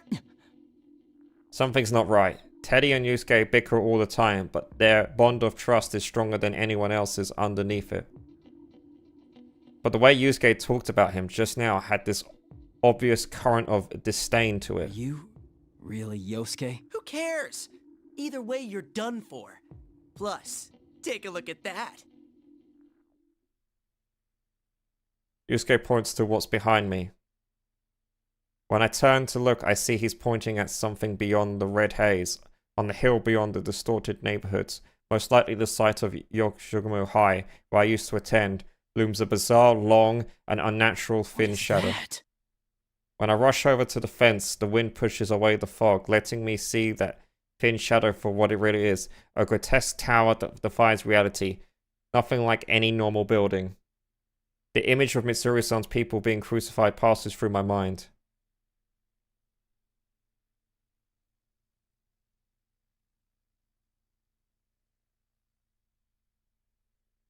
Don't tell me. You understand the rules now?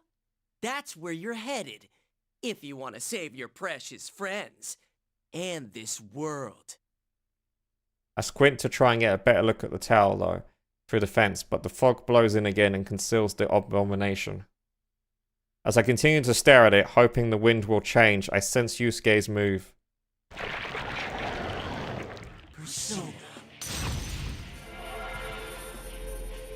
Look out, you!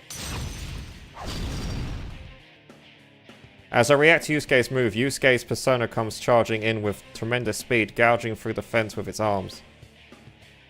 What is going on here? A persona and 2 Yosuke's? Don't be fooled! That's a fake me! Don't get in my way. Persona!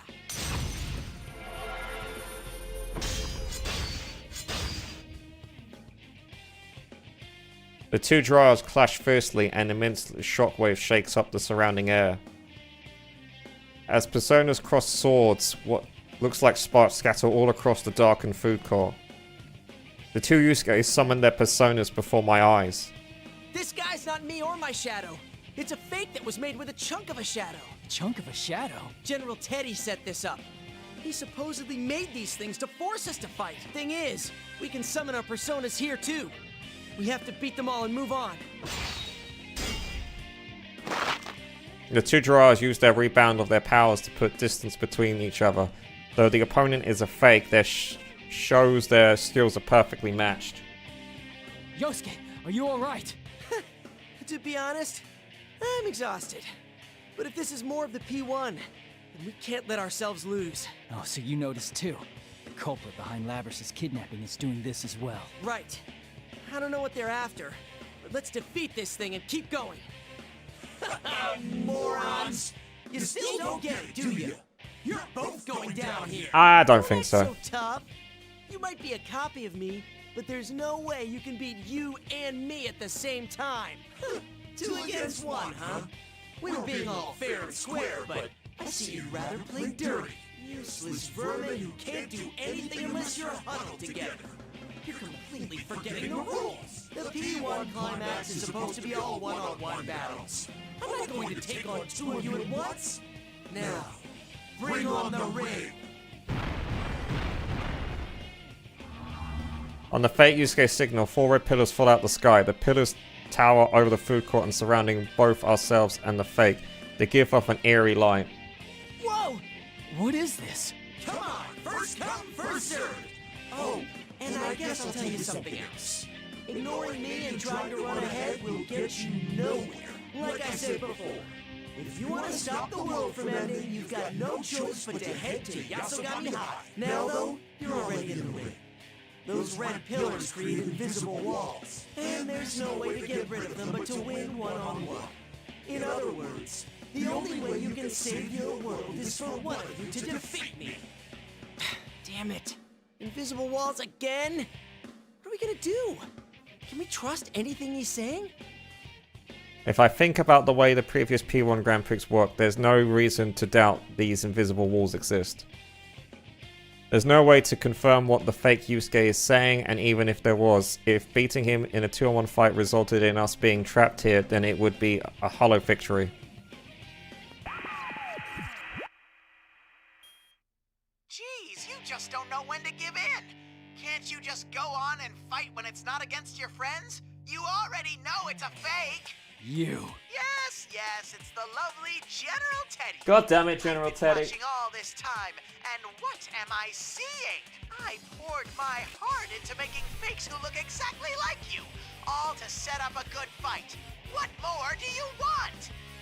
Can it? Money. With all that fair and square stuff you were saying, were we somehow not supposed to think something's going on with all this? Yosuke, how cruel. I just want to feel your fighting spirit. Ugh. Oh, this is fine with me, you know. At such a leisurely pace, the world really will be destroyed. Now, hurry up and fight to the death.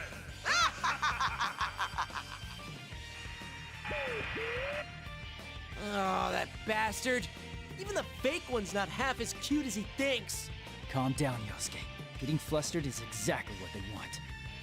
Still, we have no other choice than to fight the fake here. The question is, who will go up against it, Yusuke or me?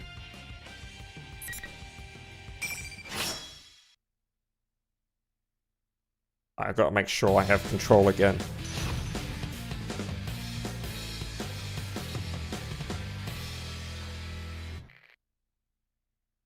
Final.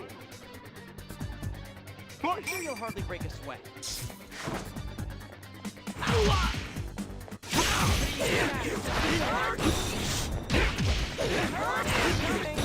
Over here!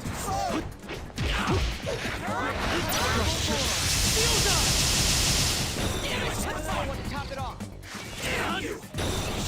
Go! No wonder you seem so confused.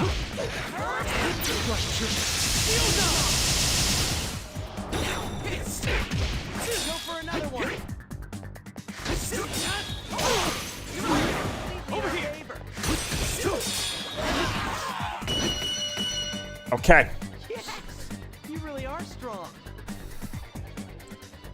We did it.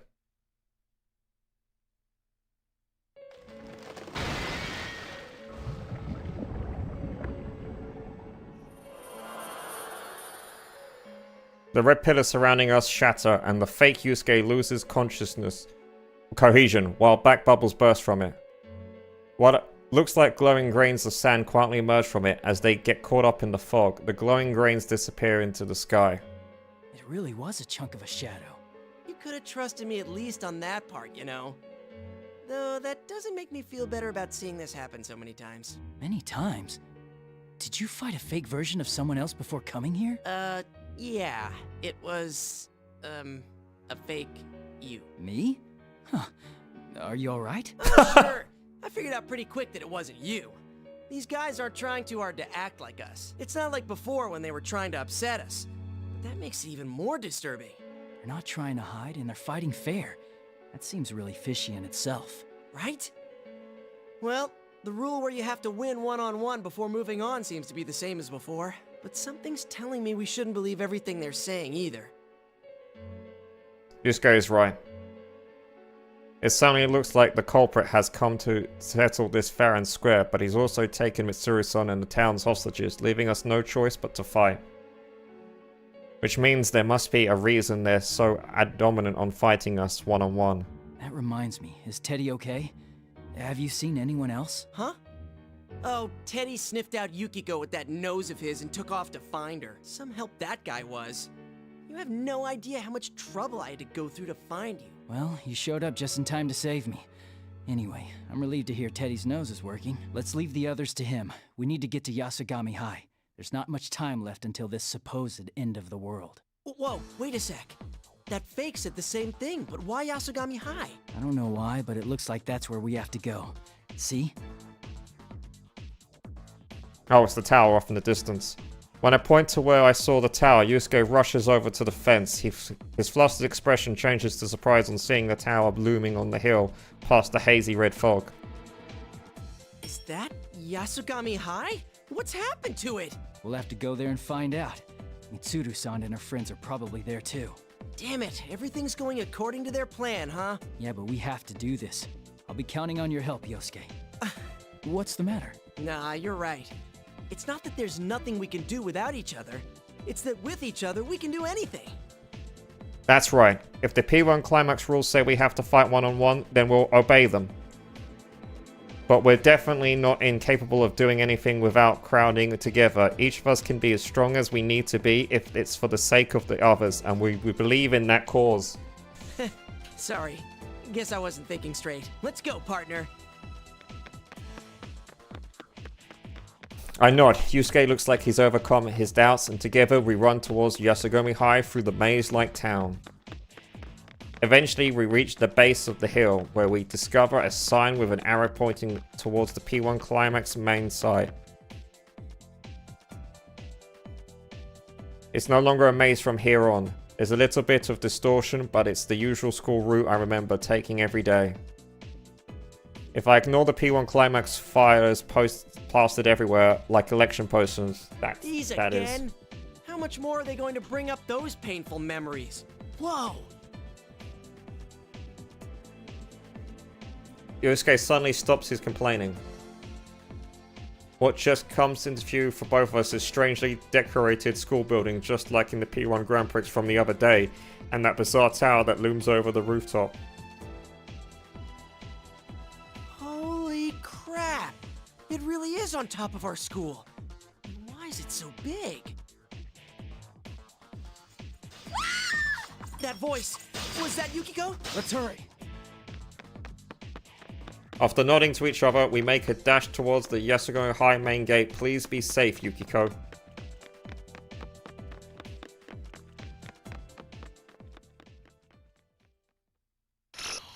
To be continued.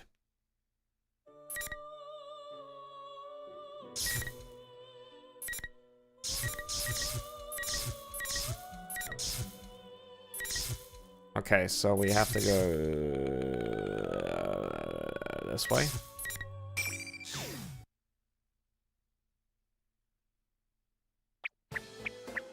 Just you wait, Yuki-chan. I'm coming. Huh? It's the same sign again. A dead end this time. What's going on here? It's no use. I decided to stop and then concentrate on my nose. Here it comes. I'm sensing Yuki-chan for sure. Huh? There's something else nearby too. Gosh, could this someone be trying to approach Yuki-chan, who must be so lonely and lost without her, Teddy, and score with her? That's unforgivable. My rage is on the bare edge of exploding. Oh my god. It's no use. I can only tell that there's two.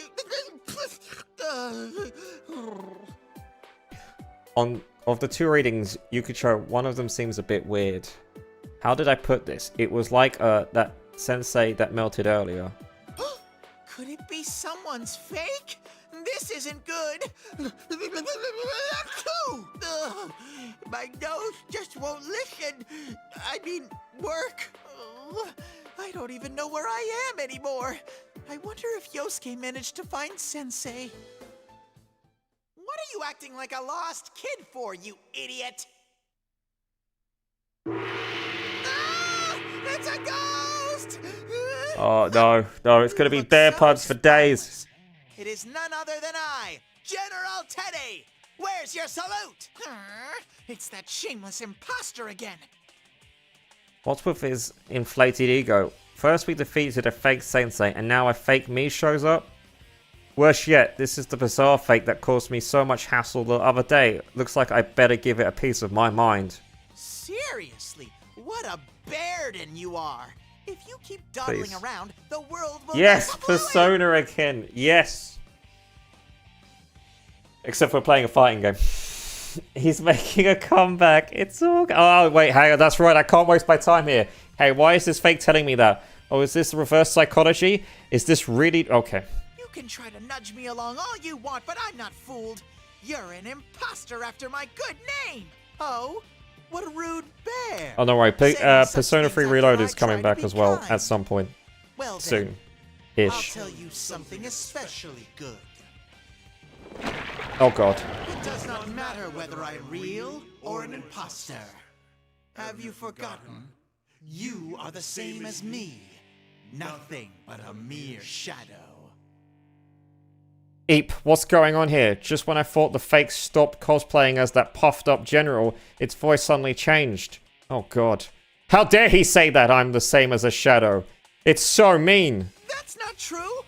I mean, I was just an ordinary nobody bear at first, but I met Sensei and everyone else and changed.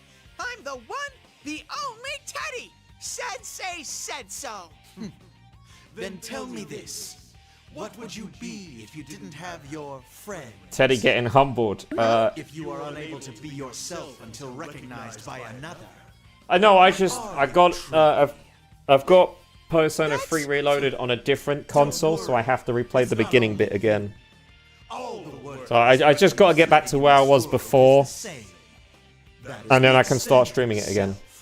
It is a squalid concept espoused by weaklings who cannot see themselves save through comparison to others. Jesus Christ, General You Teddy. heal each other's wounds, finding peace by herding together. It should be. Deep in this rotted intimacy, you avert your eyes from the truth. That's not how it is. I just want to be with my friends. They're not averting their eyes either. Yeah, that guy's just staring at. Okay, yeah, Evil Teddy's eyes are scary. You and your persona back to shadows. But I also got this for my birthday as well, thanks to Boycon. So I was like, I want to play this. I want to play this. When the fake puts up his hand, those red pillars go wham into the ground. This is just like when Yusuke fought against this shadow earlier. Let me guess, does this fake want to pick a fight with me? What's the matter? Scared? Well then, how about a wager? I probably will beat the game before then anyway. It's like September, I got ages. Let that happen. There's no way I can lose this. I'll do whatever it takes to prove I'm the one and only Teddy in the world. Let's go, Teddy!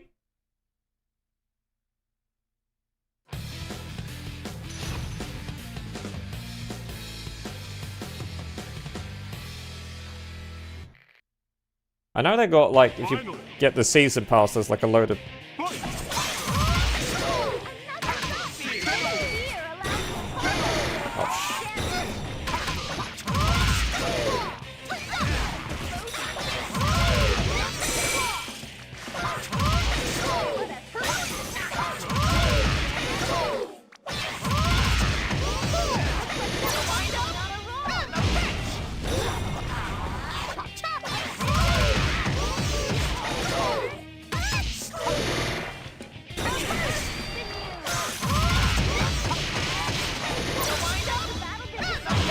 There we go. Oh yeah, Persona Tekken, Persona Street Fighter, Persona any fighting game.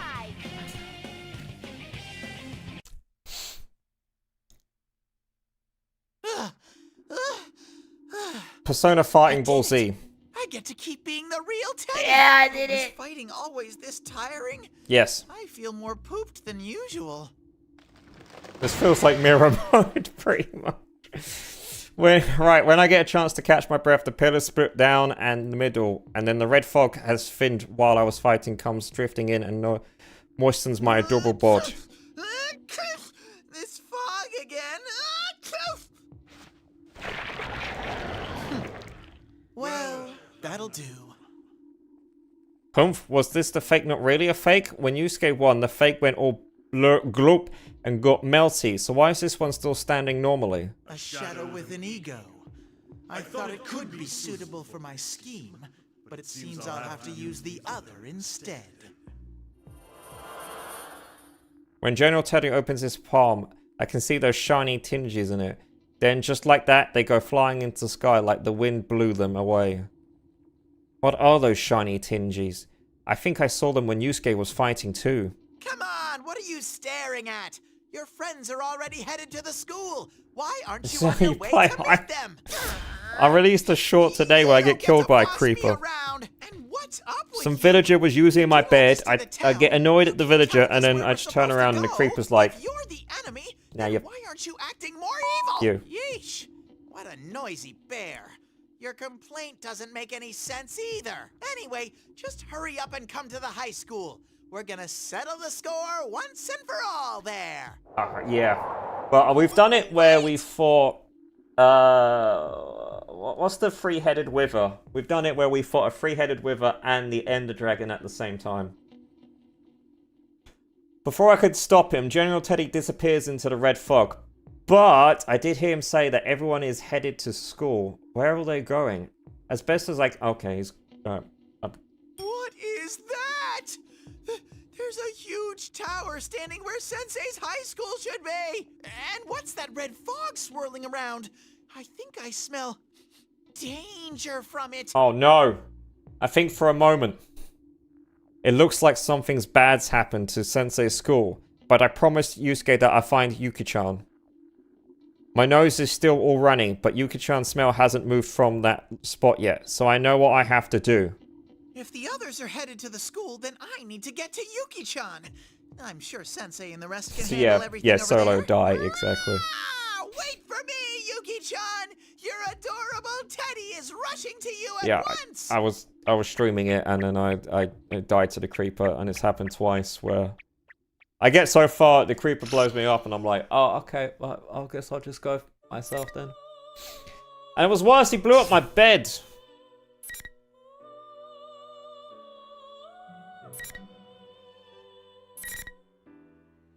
Alright, let's continue on, Jesus.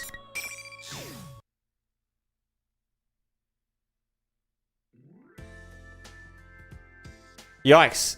It's this late already? When I check my cell phone, it's already 11:30 p.m. Looking around, I noticed there aren't that many houses with the lights still on. We're in the middle of a long holiday, but it's almost tomorrow. This really isn't the time for a scrawny girl like me to be out and about. Muku? Muku! Jeez, where'd you go? Yeah, it does. I've beaten, like, Minecraft so many times. I look around in search of my pet dog. When I saw the rain had stopped and thunder was dying down, I decided to bring him along on my training after dinner. I didn't count on him getting so scared of the thunder in the distance that he'd run away. Oh, why do you think I brought you? Taking off and leaving me alone at a time like this really isn't cool. Ah! It's Chie time. What the hell? It's Chie. That thunder's been rumbling non-stop. This is my main. I mean, by main, I mean this is the one I've been practicing the most with. I stare at my surfriend and then shake my head. Yukon's probably spending some quality time with Dojimas around now. His long holiday was already kind of ruined by that weird case, so I shouldn't bother him again. Oh yeah, Yukiko! The wait, she's busy. Oh, if I told Yosuke and Kanji about this, they'd definitely make fun of me. Oh, there's always Teddy! Wait, Yosuke would still find out. Oh, sheesh!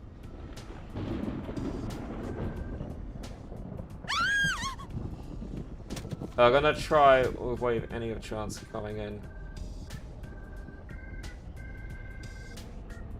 Is it? Oh wait, I think that was pretty close. What should I do? Head back home? I'm remembering that dogs have homing instincts. While I tried to figure out what to do and pick up the cell phone I dropped, I had to notice the phone's clock. Yikes, there's only okay, I'm still staring at my phone, dumbfounded with the clock's display suddenly disappears. Is that a new game mode or a game? I hurry and check my phone, but then I notice something strange. It's not just my phone. The street lights are off and the lights in the houses around me are gone too. The only light that's left is... Red fog? I can't keep my voice from trembling.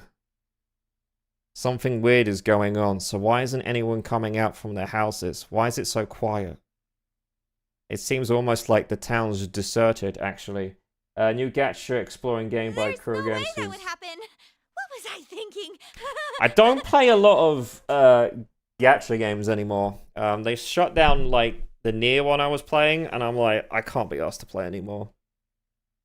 With a sense of dread creeping down my spine, I look towards the hill where Yashigumi High is and see something even more unbelievable. Wait a sec, what's that? Yashigami High should be down that familiar road, but what's actually there is a gigantic, awful-looking tower. Something terrible is happening right now. Almost on instinct, I start running in that direction. Okay, yeah. I don't have money to burn. I'm good enough shape that I should have been able to reach the hill up to the Yashigami High in no time. But for some reason, I can't get there at all. At first, I wondered if I had taken the wrong road in this red fog, but no. It's like the entire town has turned into a maze. And even though I've been running all over town, I haven't seen a single person outside. Seriously, what's going on here? Feeling that I'll get overwhelmed with an anxiety as soon as I stop running, I keep going through the desolate streets. Can we just wait for Yukiko to turn up and it be a shadow? Oh, we made it. No way! What is this? What's going on? As I make a mad dash pushing through the red fog, I finally reach the Yoshimura High entrance. But once I'm there, I can only stand there in a daze. Isn't this where the P1 Grand Prix P-World showing up in reality. From the stupid posters introducing the participants to the tacky decoration, every last detail is exactly the same as when my friends and I fought to save Labradus, who's been thrown into the TV world. No, not exactly the same. There's one thing that's different. This time, there's a bizarre giant tower looming over the school like it pierced through the place. I gotta tell the others. I quickly take out my phone, but the screen's still black. Oh yeah. Is She's fucked. someone there? What up, laziness? Is that you, Chie? Yukiko! Oh, thank goodness. My cell isn't working, so I didn't know what to do. I see. I'm glad to hear that. You're probably the best on my list after all. Huh? My instincts tell me to be on guard. I've always been a close to Yukiko, and always will be, and I know she doesn't talk like this. Plus, Yukiko said she'd be busy with a huge group of guests tonight. You're not Yukiko. Who are you? You don't have to worry.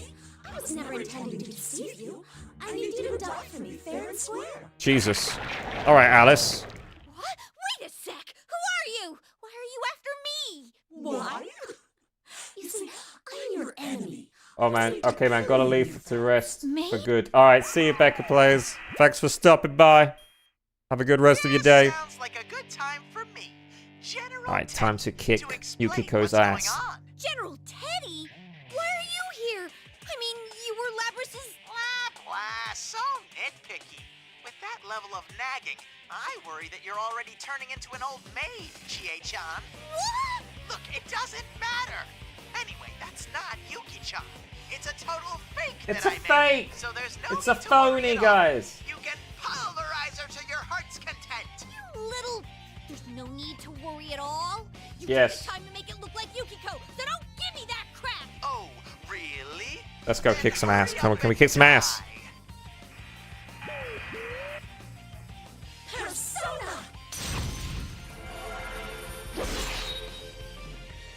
Right then, I dive sideways like an action hero. The fire that Yukiko or her fake, anyway, that fire dance just where I was standing a second ago. No, wait, does this mean... She can use a persona? Huh? How? You can use yours too, Chie. Didn't I tell you? No, you didn't. How? I mean, this is the real world. Oh, sorry. I totally forgot to tell you. Oh, well, thanks, buddy. This is the P1 Climax, so I want to do these matches fair and square, as equals. Which is why I've made your world the same as the one in the TV! The same? What do you think you're doing? And what's this P1 Climax thing? Ah, so many questions. That's just how things are. So hurry up and give us a nice heated battle. Alright, let me kick your ass. Oh, I'm sorry. I forgot the gong hadn't sounded yet. Well then, let's start this properly. Bring on the ring!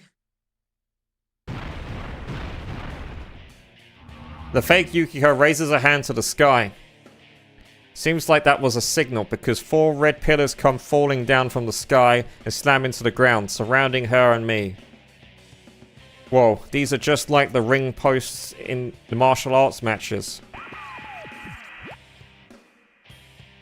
I'm not in the mood to drag this out, so I'll just give a short rundown. The rules are simple.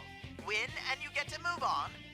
Lose and you're stuck here. Okay. By the way, the stupid Kirijo people are captive in the big tower right in front of you, Chie-chan. But never mind that. If you and your friends don't win before time's up, the world ends. Do you get it? What? The world ends? Hold up a second. What are you talking about? Alright, the stakes have never been higher. Let's go! You understand the situation now, right? Then, shall we begin? How could I understand the situation? But our town is a mess, and if it's left like this, there might not be any going back. My town, my school, all the things I want to protect. I make up my mind and take a firm stance. Yeah, I get it now. I get that you're the enemy, and that this is just more of the P1 Grand Prix. Amazing, Chie. It's almost like you're actually a smart girl. Well, Damn, son. sorry for my lack of brains. Jeez, this is hard to do when I'm up against Yukiko. Nah, we're fine. I I take a deep breath and close my eyes. It doesn't matter if it's the TV world or reality, the quiet darkness there is the same. I take another breath and face myself once more. Come! Persona!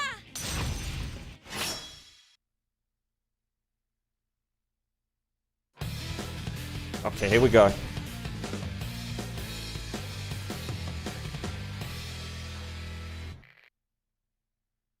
Final.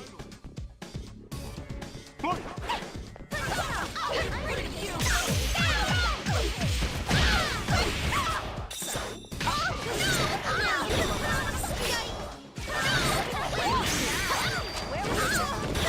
Oh, okay, let's get aggressive.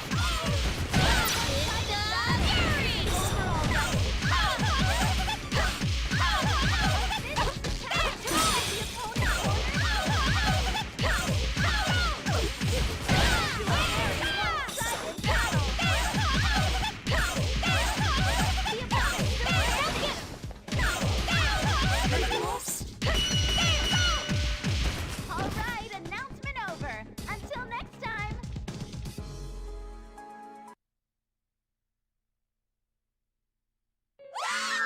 Jesus!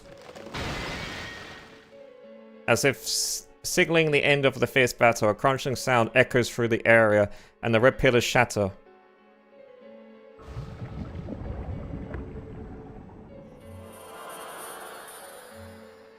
What looks like speckles of light come out of the fake Yukiko as if it melts away without a trace. All I can do is watch stunned as the lights flutter up into the sky, swirling higher towards the bizarre tower. Chie! Are you alright, Chie? Suddenly, familiar voices come from behind me. When I turn around, I see two figures I know very well running towards me through the red fog. Yukon and Yosuke? Oh, no you don't! I effectively take a fighting stance against when I see them rushing towards me. I mean, you can never tell if they're real or not. Whoa, hold it, calm down. We're the real ones. I'm glad you're safe, Chie. Yukon. His voice carries that unwavering trust. Yep, this one's no fake. It's the real Yukon. You sure seem like the real deal, Yukon. What about me? I mean, we've already dealt with our fakes. Huh? So you guys ran into them too? Yeah, we've defeated the fake Yosuke and myself. Was that a fake Yukiko? Seem that way. Actually, what's going on? Is this really the real world? Yes, kind of, but not really. Even though shadows are running around and we can use our personas. But that might as well be in the TV. What in the world's going on? I don't know. Calm down, will ya? We don't know anything either. The Midnight Channel came on and General Teddy suddenly declared war on us. Afterwards, the town got swallowed up in that red fog. The Midnight What's up, Soda? How's it going? What happened with Labrys really not over? It's war! Yusuke and Yukon exchange a glance after my surprise reaction. Did you not see the Midnight Channel? Seriously? I can't believe this. It came up so many times. Why didn't you Still check? shit. No one said specifically to watch for it. All this happened suddenly while I was out walking Muku. So I don't know what's going on either. What the hell's going on? Fine. What's going on, Soda? Anyway, the town's in serious danger right now. Where? That reminds me.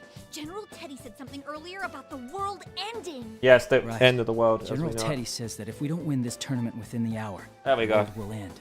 Apparently, he's holding Mitsuru-san and her friends captive in that tower. Oh no! He is? Yes! I look up once again at that creepy tower looming behind me.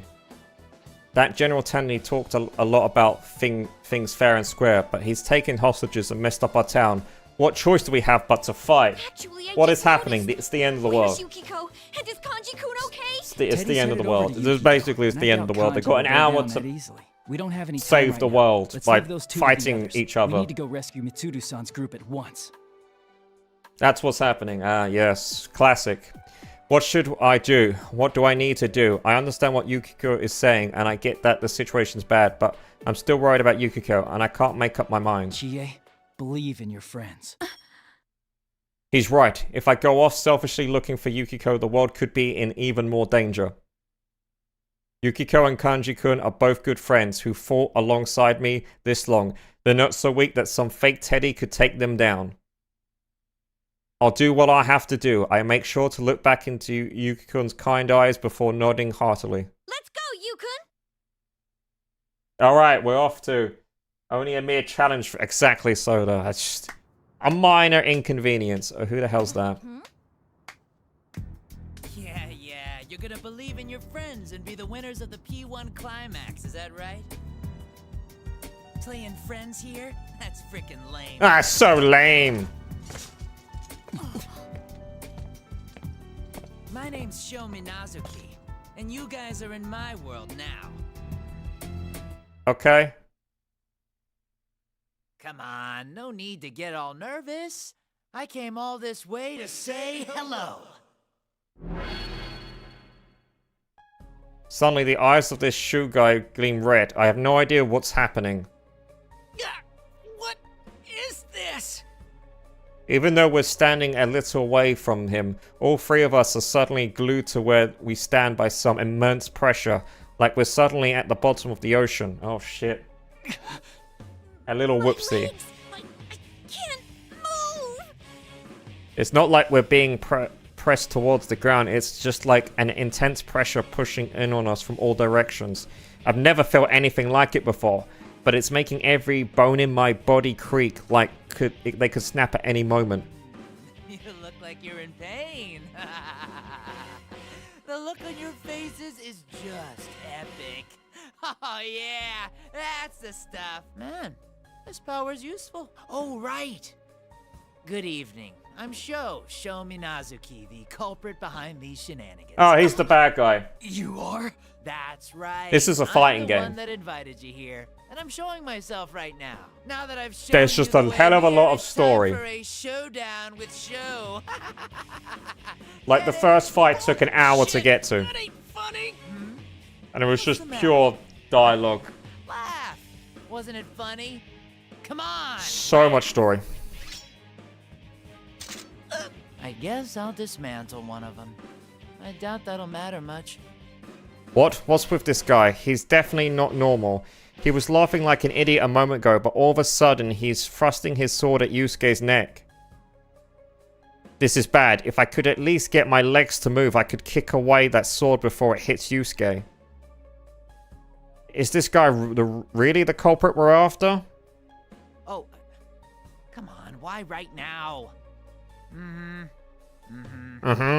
Suddenly, this show guy closes his eyes and acts like he's talking to someone.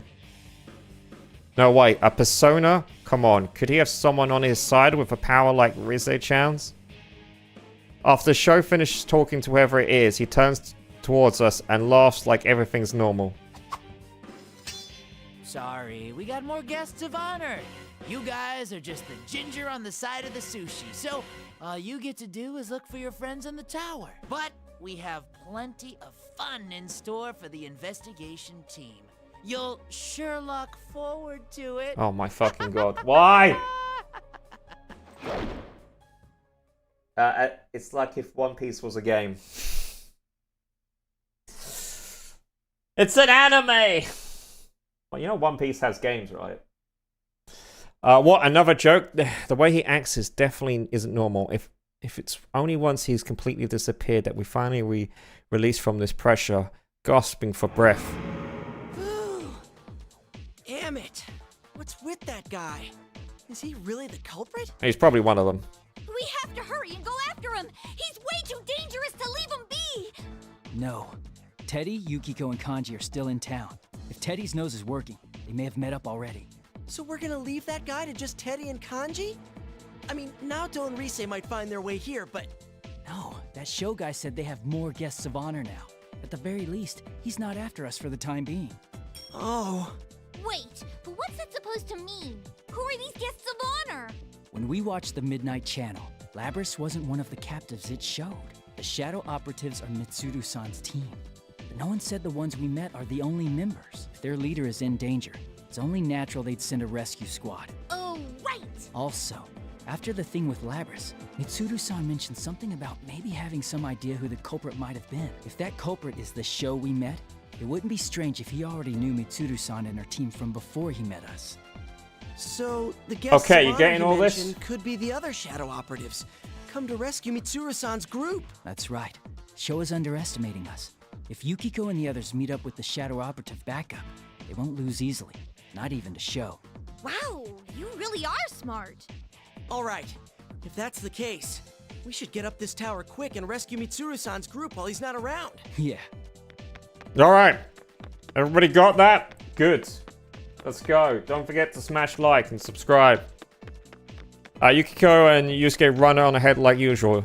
Yeah, this is a familiar scene. Even that scary looking tower doesn't seem so bad now that my friends are with me. There's nothing to worry about. Yukiko, Teddy, Kanji-kun, Riz-chan, and Noa-kun, no matter what separates us, I'm sure we'll soon. That's what lets me go on. Maybe it's silly to think that the way at a time like this, but it cheers me up on a little. I follow behind the other two as fast as I can.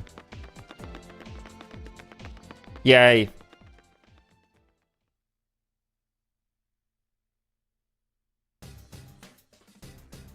It's good that we got into the school, but just as I thought, it's nothing like the Yoshigami High I remember. Even more distorted than the TV world version of the school we saw when we saved Labrys. And with the red fog creeping in, it's 3 times as eerie as the last time. I walk in nervously like I'm hiding behind Yu-kun and Yosuke. This is so humiliating. It's the same here as in town. The layout of the classrooms is all out of whack. I wonder how long this hallway goes on for. We keep passing by the same rooms. That reminds me. I remember a story like that. Something about the 7 mysteries of the school and a hallway that loops endlessly. Hey, cut it out! Yusuke starts talking about stuff he doesn't need to. He knows I hate that stuff. Telling a ghost story here is like adding more sauce to an already overflowing beef bowl. I know he's kidding around to cheer me up, but honestly it's not doing much for my mood. That aside, the tower on top of the school seems pretty huge. We need to get up there, but I can't tell I can tell it's going to be tough if we have to wander back and forth through the hallways like this. Not only that, those fakes will probably attack us again too. So, do you think that show guy really is the culprit? Who knows? It's pretty suspicious that he's taking credit for all this, if you ask me. But then again, he didn't seem like an ordinary guy. When his eyes gleamed red, I lost control over my muscles. Like he commanded them, don't move! If that was a type of hypnosis, it's pretty powerful. If Sho is the culprit, he could have controlled those hijackers the same way. Yuku mentioned the black at the food court. Mentioned that back at the food court. According to him, they were hijacking to cover up Labyrinth's kidnapping, and the hijackers had no memory at all about what happened. It's true that when those red eyes stared at us, I felt a peculiar sense of intimidation that chilled me to the bone. It was such an incredible power that I couldn't believe it came from a person like us. As we remembered things and talked them over, we start to sort out the details about that show guy. He had red hair, a big scar on his face, 2 swords. Wait, there was something else I noticed. Wasn't he wearing our school's uniform? Yeah, that's crazy. Oh, now that you mention it, it did kind of look like it. I'm All sure guys in Fortnite. I've never seen a school uniform like that besides ours. Then does that mean Sho goes to God. Yasugami? What? You're serious? I'm completely indifferent. Is it possible for us to not know about a guy who sticks out that much? I did think from last time that the culprit would be someone with ties to Mitsuru-san. I still can't shake that theory. He could have just picked up the uniform. Here. Or it could be his older brother's uniform. Dude, don't go drawing up the culprit's whole family tree just on a hunch. I bet he's just a ghost or something like that. Maybe he has a grudge against our school?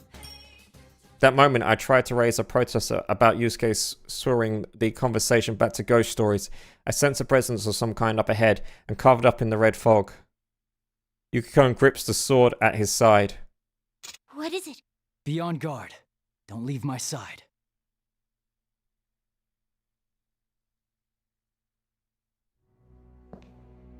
Oh god.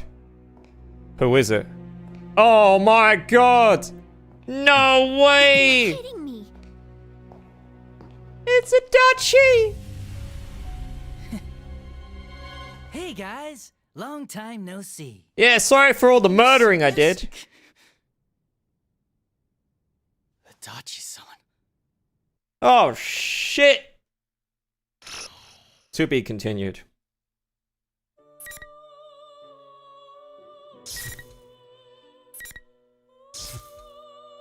Okay, but we have to go over here now.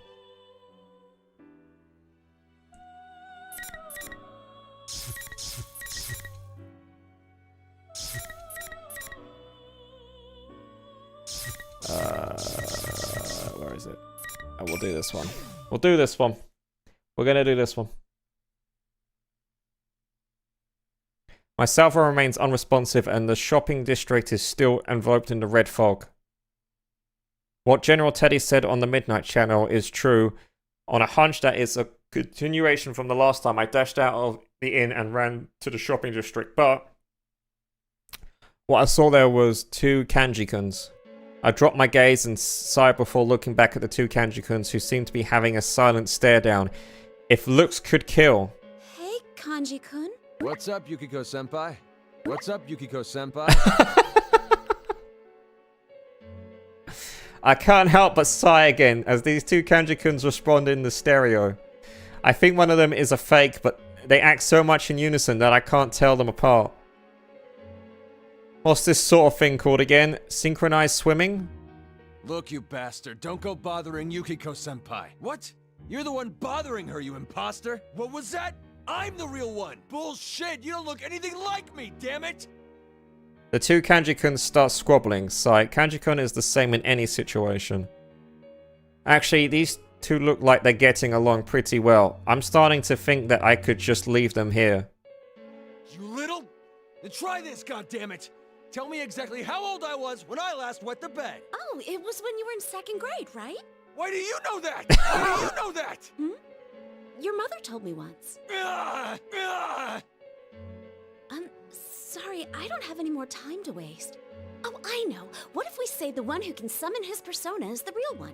But that's impossible. It's not like we're inside the TV right now. Ha! You're giving up before even trying? You dare call yourself the real me? When you put your guts into it, summoning a persona is no big deal at all. Persona! Oh, it worked. What? Seriously? How's that, Yukiko-senpai?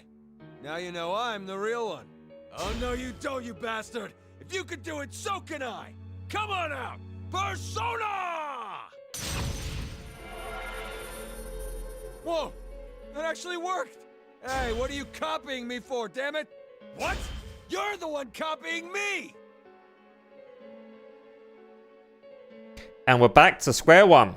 But if Kanji-kun managed to summon his persona, does that mean I can use mine? Would just defeating both of them solve the problem? Yeah, it probably would. That sounds like a great idea. Yuki-chan! That voice.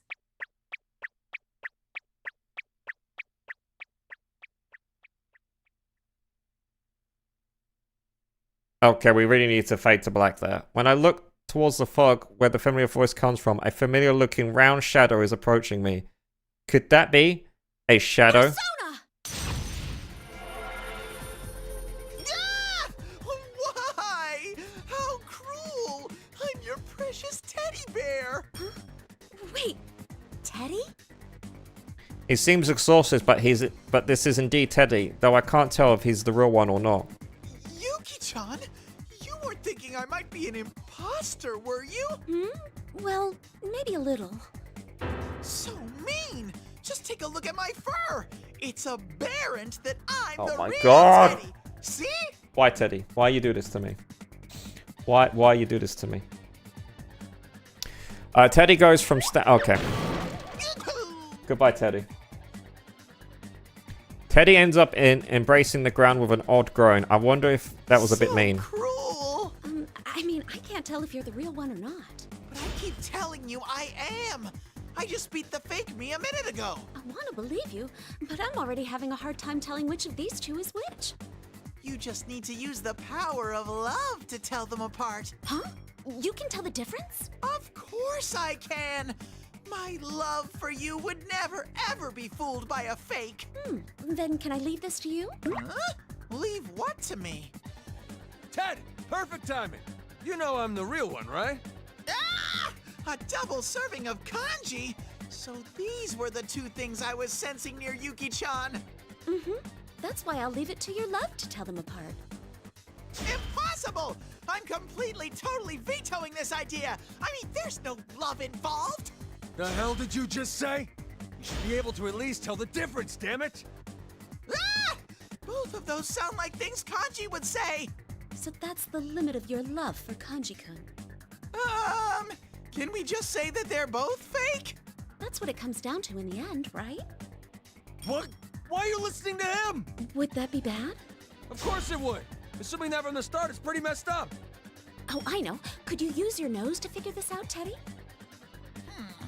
I wish I could, but this red fog is getting in the way. My nose is no use right now. Wait, does that mean you're a fake after all? Not at all! There's a good, complicated reason for it! Hey, Ted, just do something and tell us apart, damn it! Yeah, you moron! I'm disappointed in you! Two kanjis are worse than one. Okay, Teddy, stay still, concentrate, and... A tooth! Oh, whoops! My nose got stuffed up. What? Even Teddy can't tell them apart. We'll never make any progress at this rate. What else could we try? Jeez, what a useless bear! You say that, but I bet you're actually pretty relieved. What did you say? You're the one breathing easier, asshole! What was that? I'll take your punk ass down! As they continue their endless squabbling, I think desperately for a plan.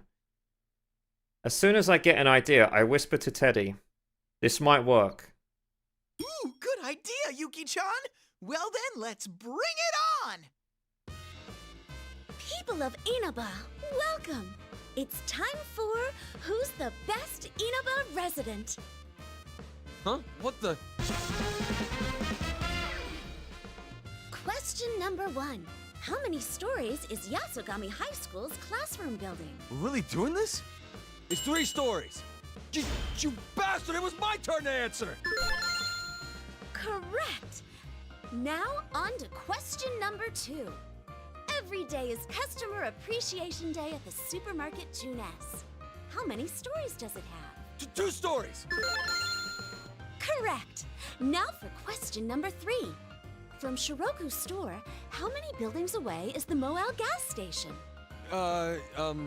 It's 4 buildings.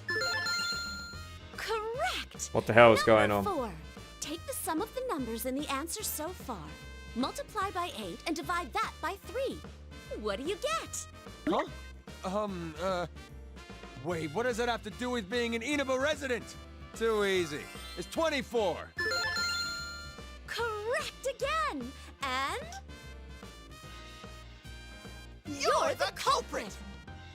Teddy and I simultaneously point to Kanji-kun, who answered the correctly with a flourish. Thank goodness, surprising as it seems, the plan worked. I really didn't think it would be this easy. What? How do you figure? I was right. You take 3 plus 2 plus 4, multiply that by 8, and divide by 3, and that's 24.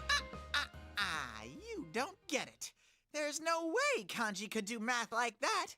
Heck, he can hardly do basic arithmetic. Oh my god. Therefore, you're the fake! So he was even dumber than I imagined. He's so stupid that I ended up playing around. Huh? You picking a fight with me? I'm sorry for treating you like an idiot, Kanji-kun, but it was all I could come up with, and the plan did confirm you're the real one, so... I'm glad we figured it out, real Kanji-kun. Yeah, but come on. What kind of way was that to tell us apart? Don't worry, no one would be shocked at this point. You making fun of me or trying to cheer me up? How long are you gonna keep this up, damn it? Just because my cover's been blown doesn't mean that's the end. It's time for the real reason I'm here. All right, bring on the ring.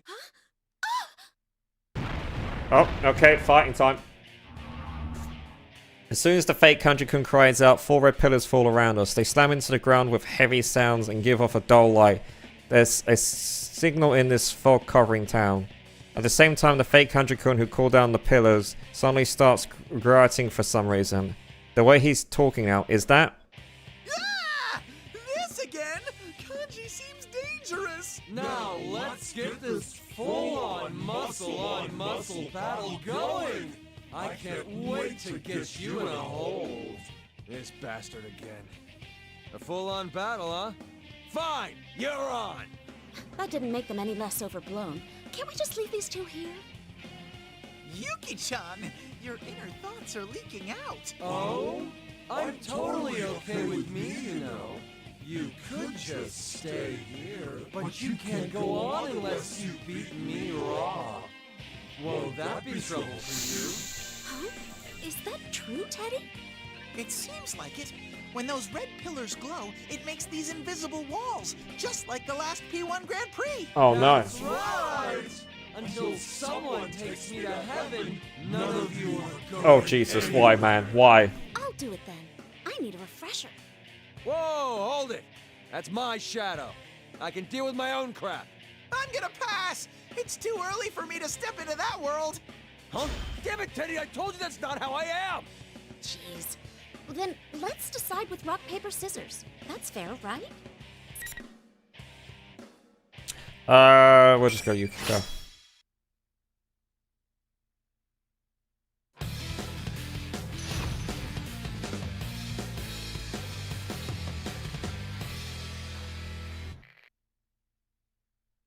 Final. That guy plays a lot of Maybe more. Go, go, go! You missed! Here! It's coming! Stay away! Here! Here! Here! Stay away!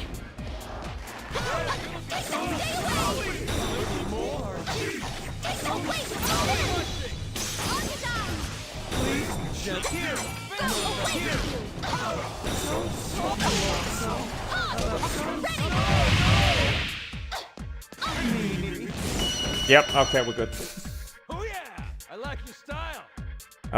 Thanks, Kenji. So good. I'm totally satisfied with this amazing session. Cause it's too late now. You've totally fallen for our plan. With the fake Kanji-kun's words end, a cracking sound echoes and the red pillars shatter. There he goes. As the red fog suddenly thickens, the fake Kanji-kun begins to melt like a chocolate put over a flame. Whoa, what the hell? No way! Kanji-kun melted! Yukiko-senpai, that's the fake.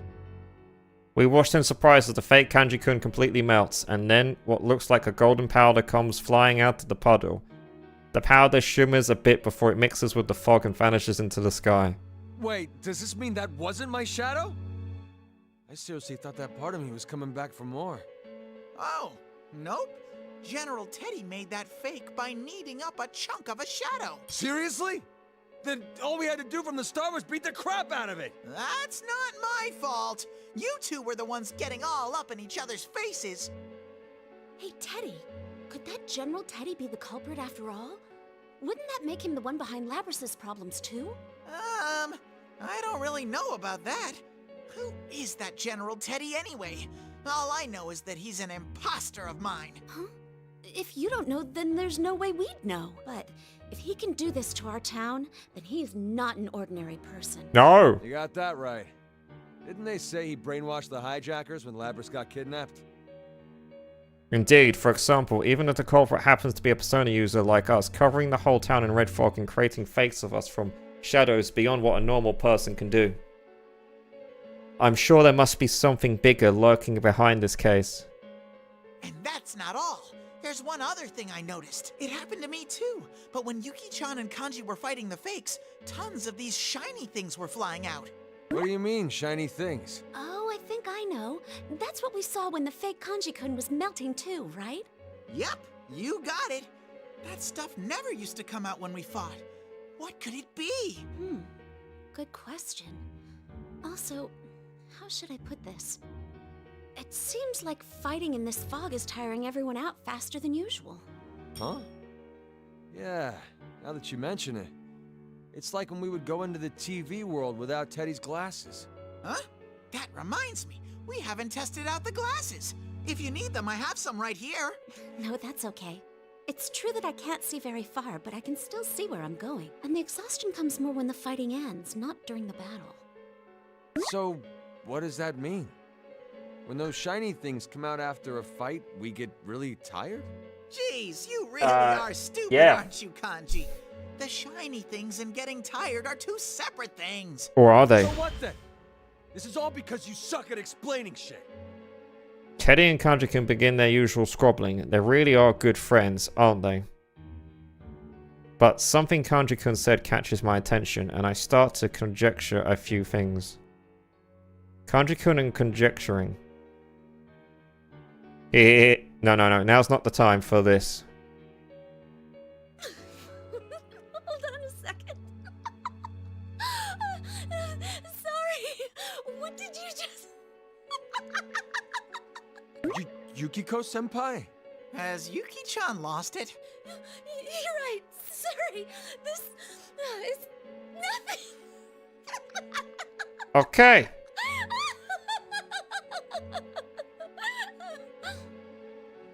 No, hang in there, me. I can't crack up now. I'll take a deep breath before looking back to Teddy and Kanji-kun. I was thinking that Kanji-kun might have been right just now. Huh? What'd I say? I know. I remember. He said that when the shiny things come out, you get tired. Right. I thought that actually could be the case. Huh? I don't really get it. What do you mean? Well, could it be that that's what the culprit is really after? He's making us fight, getting those shiny things to come out, and... what would he want with them? I don't know. No! You totally had us going, Yuki-chan. I don't know. So, you didn't figure out the important part? Is his goal just to make us tired? Yes. I don't know. What could this all mean? I wish I could concentrate and think, but this fog is just so... Ah, gross, Ted! Sorry. It's just that this red fog keeps violently irritating my nose. Oh! Oh? Huh? What is it? I did notice something about those shiny thingies. Really? Mm-hmm.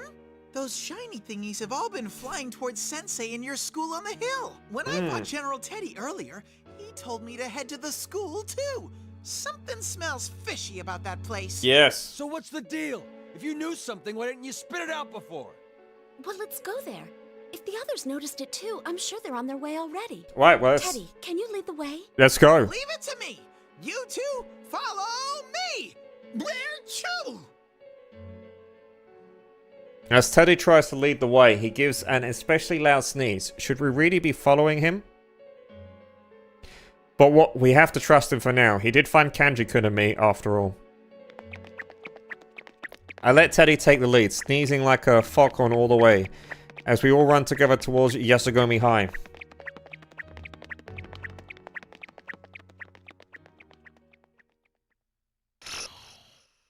Can I hide this window?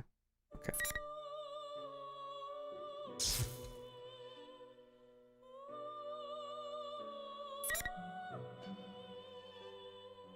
Oh, Jesus.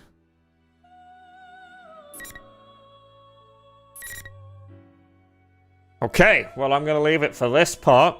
Thanks, guys, so much for watching the stream or the VOD or the video.